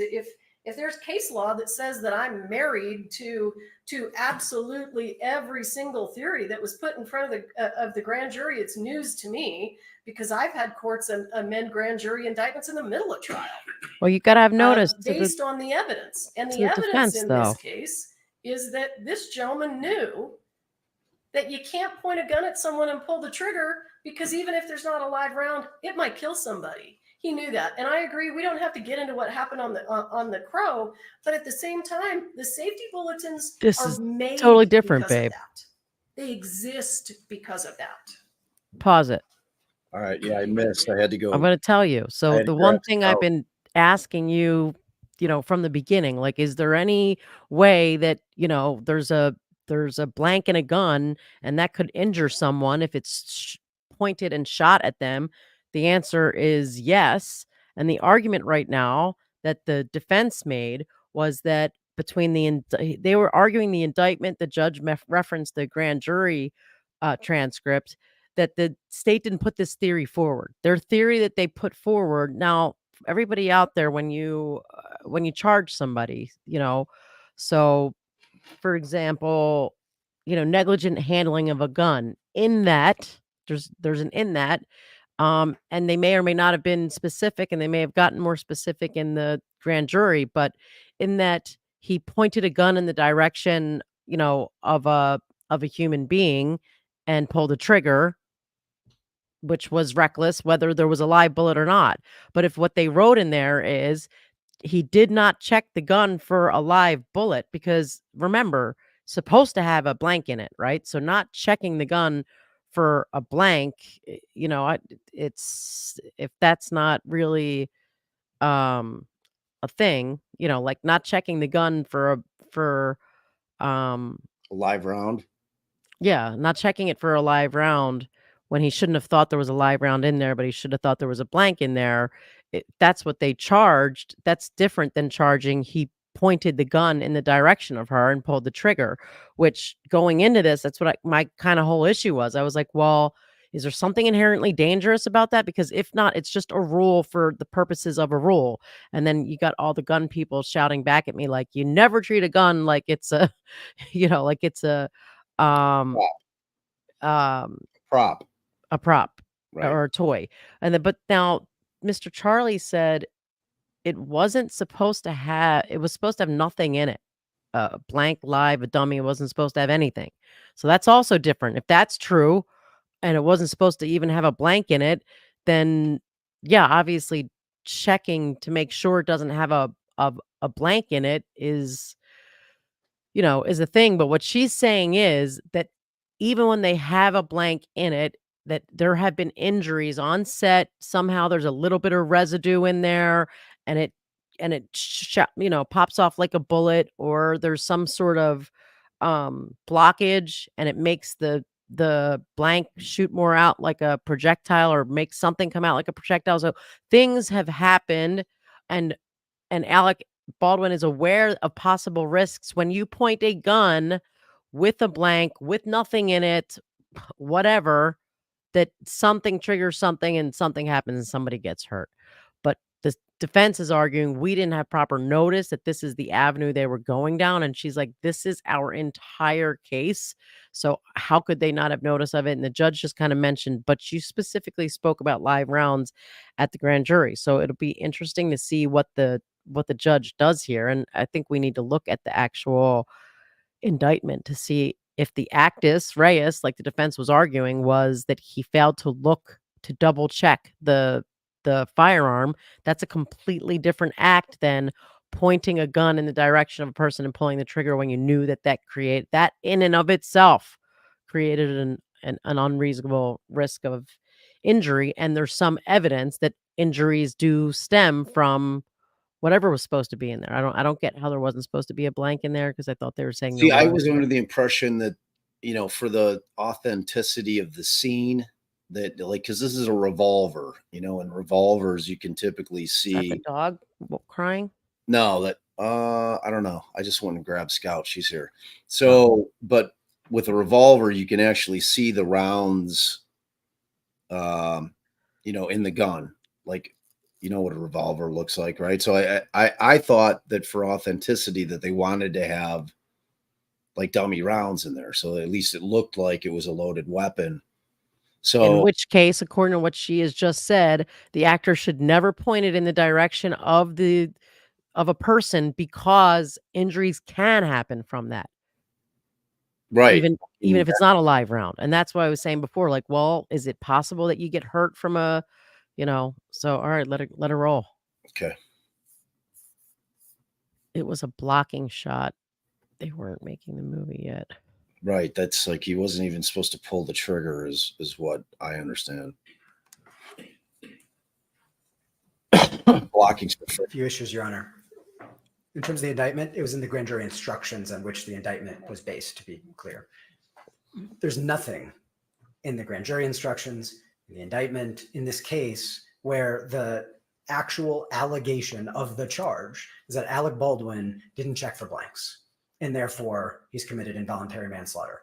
This, in terms of time, Your Honor, and sensitivity to cumulative witnesses and cases within cases, this is a case within a case. It's a hypothetical case about an act that didn't That's happen. not what she said, that though. didn't cause the She death. said he pointed the at all. gun in the direction of her. With, on top of that, significant questions about whether it's even possible, when we know from the history of motion picture, it's never happened in this way.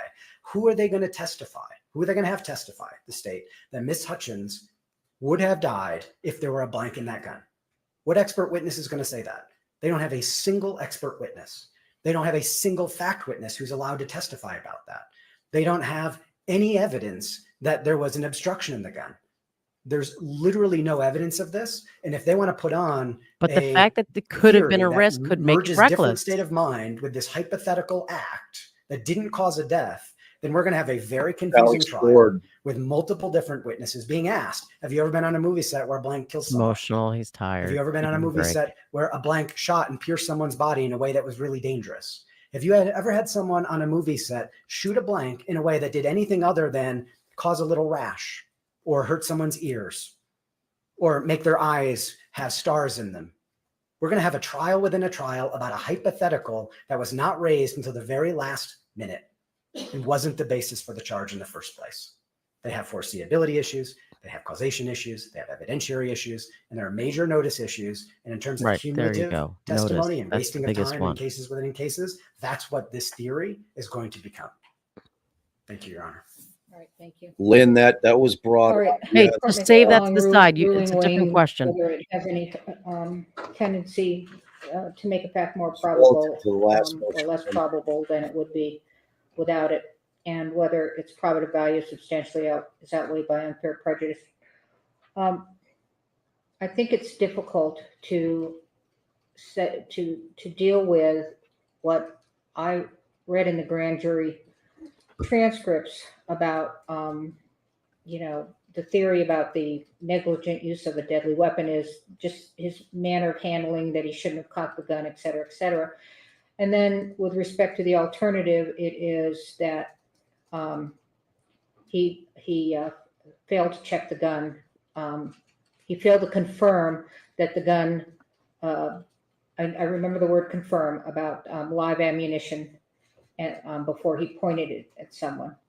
I think that I will not allow any testimony other than one sentence statement, probably by your expert, Ms. Morrissey, that says that blanks can also kill. But to consider that that he failed somehow, that's just going to be up to the trier of fact. I think everybody knows guns can kill. It depends on what's in there, but I think that you can mention it. But that's it. We're not going to go through 5 different questions on tell me how and how serious this is, and you know, if he's a gun owner and he's done all these westerns, or not westerns, but all this gun experience, and he should have known it. Just say that, and if you can tie that up, great. Understood. All right, let's take our lunch break. Okay. All right. What else are you going to surprise me with? Exhibits? What are you going to do? I mean, because maybe we can have an hour lunch.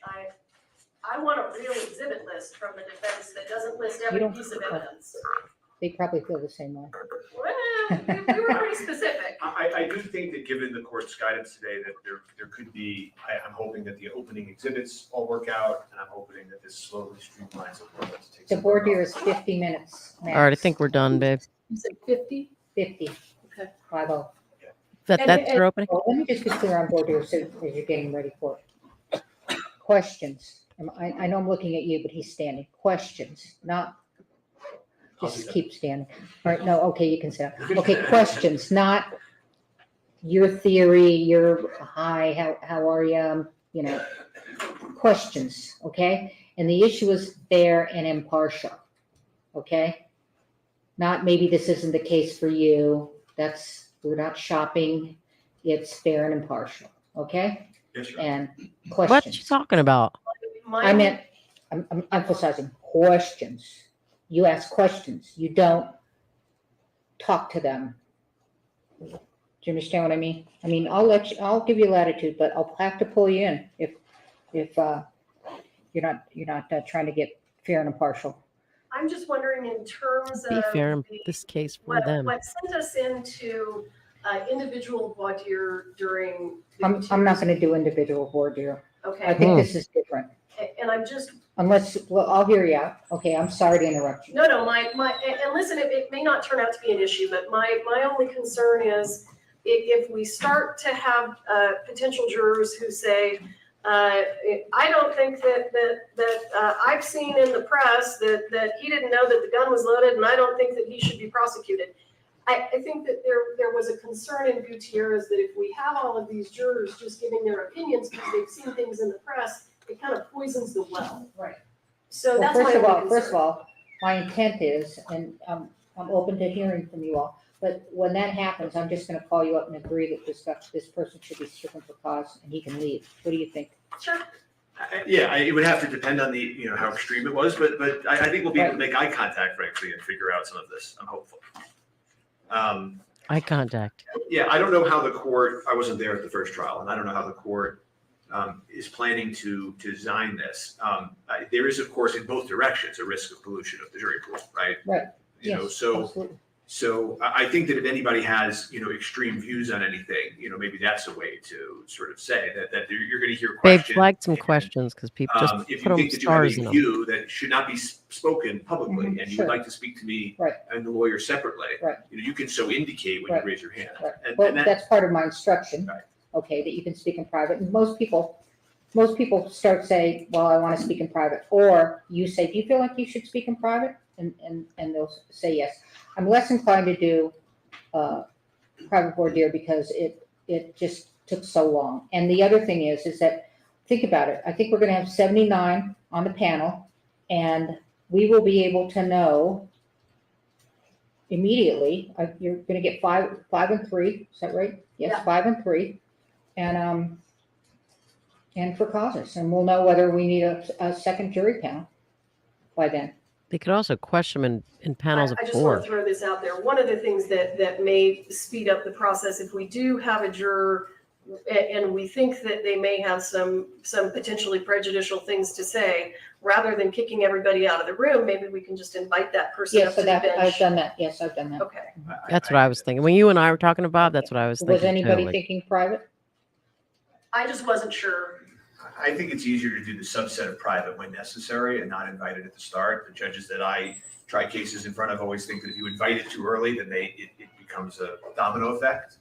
I'm just repeating what other No, jurors have said. I expect a lot of folks will want to speak in private about this, but I just, I think this is different, a little different from Hannah Gutierrez. And will we be addressing the Worse. entire group or just? Yes, 79. You'll do the whole group in our questioning? Yes, and then if you can't pick a jury out of 79 folks, which I find highly What the hell is she talking about? doubtful, They then we'll they call on talked the all next. 79 at the same time? And does the next Say panel about come 50 in minutes. that I don't even Staggered, yes, understand what that means. staggered. That's why when we're finished with the 79, I want to know if I have a jury. Okay. Yes, I want to know how many, and we'll know probably by the 4 causes. Understood. Okay.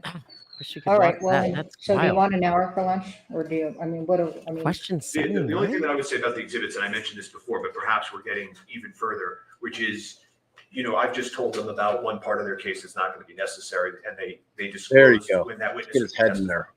If the state can even provide some shell, okay, right now we have still have 44 witnesses and 13 experts.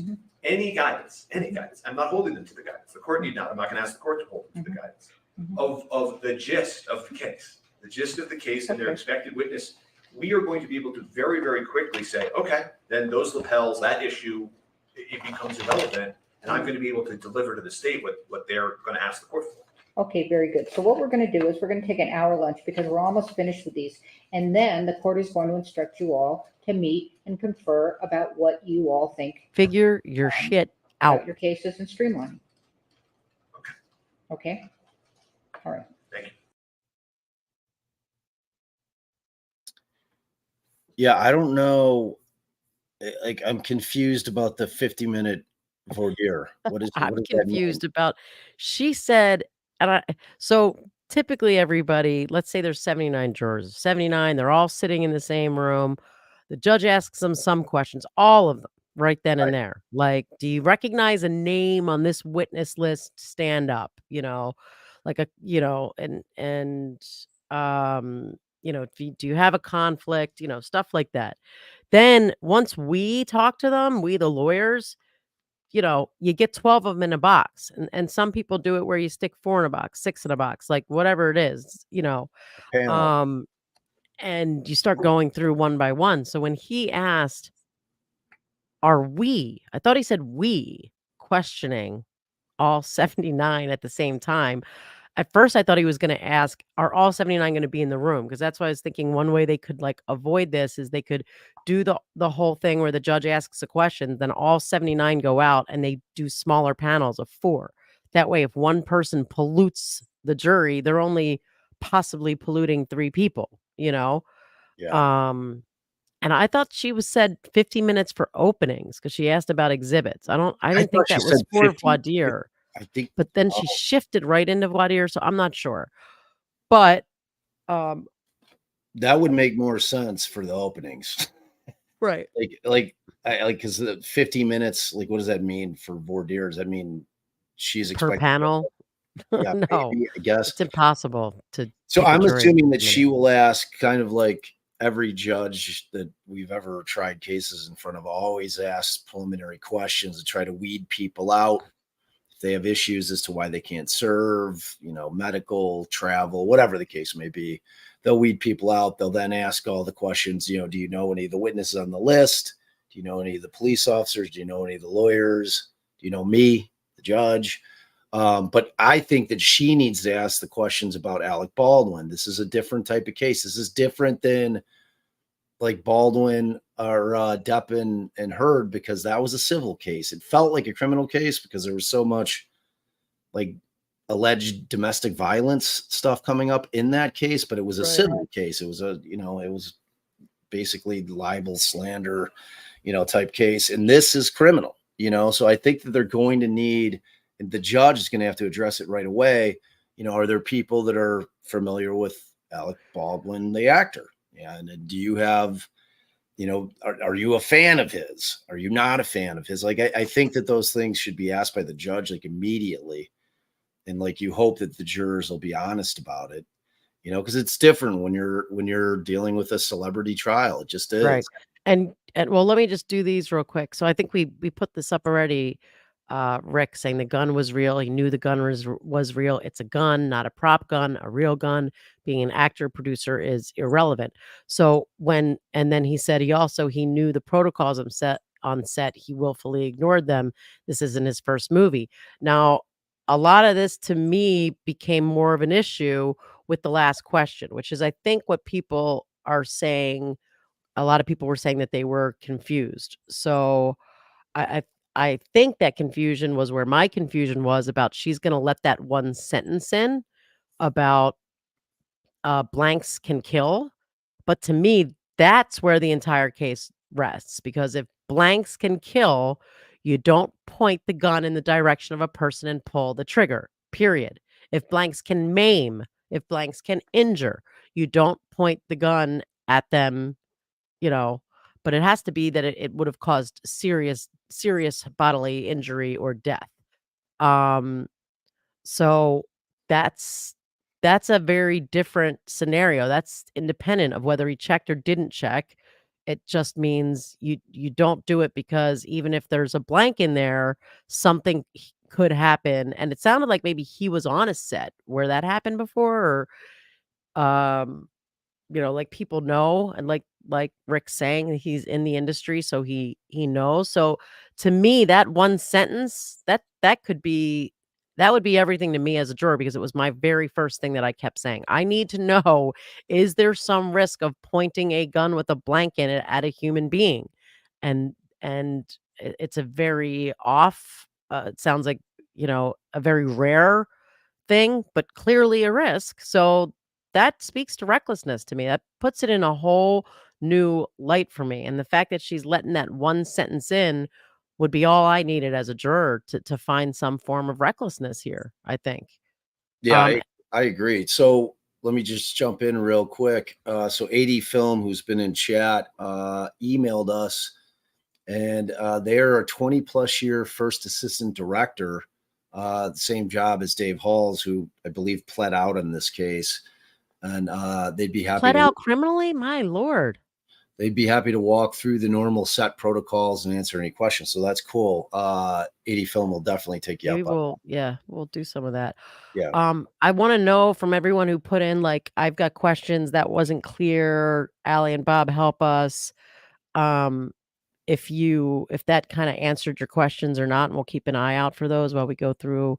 I think that all came up with like the voir dire stuff. Like that's when those were popping up. Those Yeah, but I didn't know if it was from what she had said just before or from that. So with the voir dire, she was talking about she doesn't want them just spending a whole bunch of time introducing themselves. It sounds like just saying, I'm this, and here, get to know me.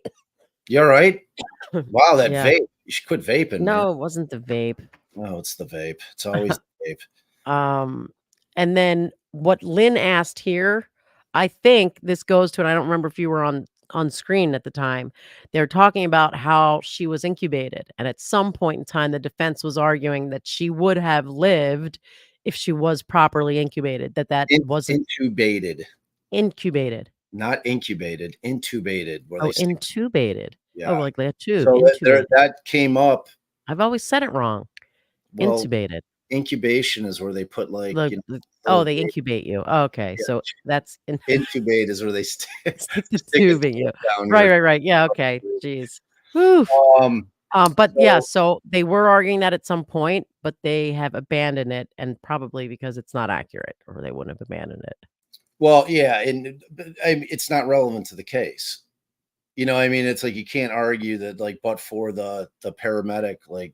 Well, I mean, if it's an intervening cause, it could, but it would have to be a lot more than that. I think you're right. It's like yeah, maybe she would have lived, possibly. Right. And I don't know that it would be that much of an intervening, because it's a direct result of the injury in the first place. So I think you're right that it wouldn't. I mean, they're not going to bring it up anyway, which is what the thanks, Aralisa. We appreciate you, Aralisa. And Afton Ford mod gifted 1 DD membership. Thank you so much. Yeah, so like based on the list that Dizzy sent, I think maybe there's only nothing else all that interesting. 1 or 2 more motions in Limine. We're done And for. I think the way that it's going to go is I think that they're going to ultimately pick the jury tomorrow. Sounds like the judge is dead set on getting the jury selected. I don't know if they're going to be streaming that. Doubtful, I but mean, they've been doing it in some cases. It really, seems- yeah. Uh, I think they did it for Daybell, for Chad.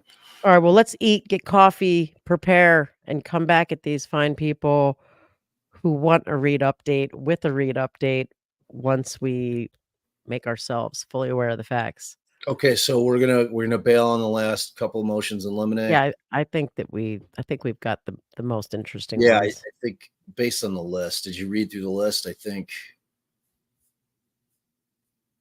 Yeah, I think, Chasing Gacy with Bill Dorsch tomorrow. yeah, that's happening tomorrow. That's happening tomorrow. All right, so yeah, y'all keep an eye out. Allie and I will come back with the defense motion that was filed today in the Karen Reed case. We'll see what that's all about. I haven't even looked at it. I was already in. And Jay said he doesn't want to do any more Karen Reed. Is that what he said? Jay's done with Karen Reed. Okay. So we're Just gonna yes. yeah, we'll deal with that, and we'll see what the deal is. I haven't even taken a peek at it because I had Yeah. shifted to Alec Baldwin mode. Like I was like done with Karen. Like I don't want to keep debating Karen Reed. Yeah, but it's definitely interesting to me about Oh the yeah, verdict. like So, I don't. this is kind of the last. And I've never seen an issue like this. And if it's just them I don't even know saying what the the issue is. words, right? I But don't if even it's know just what the them issue saying is. the words and they didn't actually write anything down in the jury room, I don't even know. I can't even. My brain can't even wrap around how that would work. Like, I mean, look, if it's let's figure it out they before we start reached a speculating. verdict on it. Like If they you if they reached a verdict, then just the judge knew and didn't tell anybody. That's bizarre. bizarre, that's like a real problem. Yeah. Yeah, Yeah. There's something. Well, so we will figure it out, yeah, we'll check it out. and we will come back at you after we have some coffee and eat some food and think about Yeah, it all.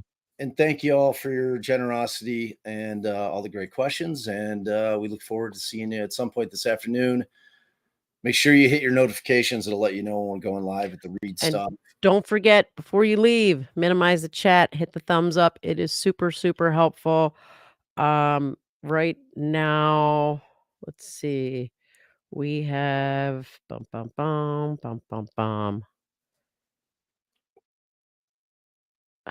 Something happened. Wow.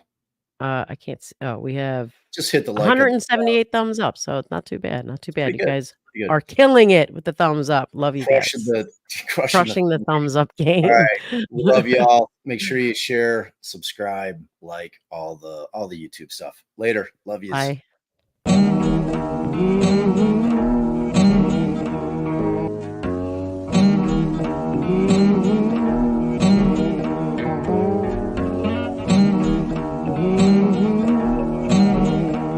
Hot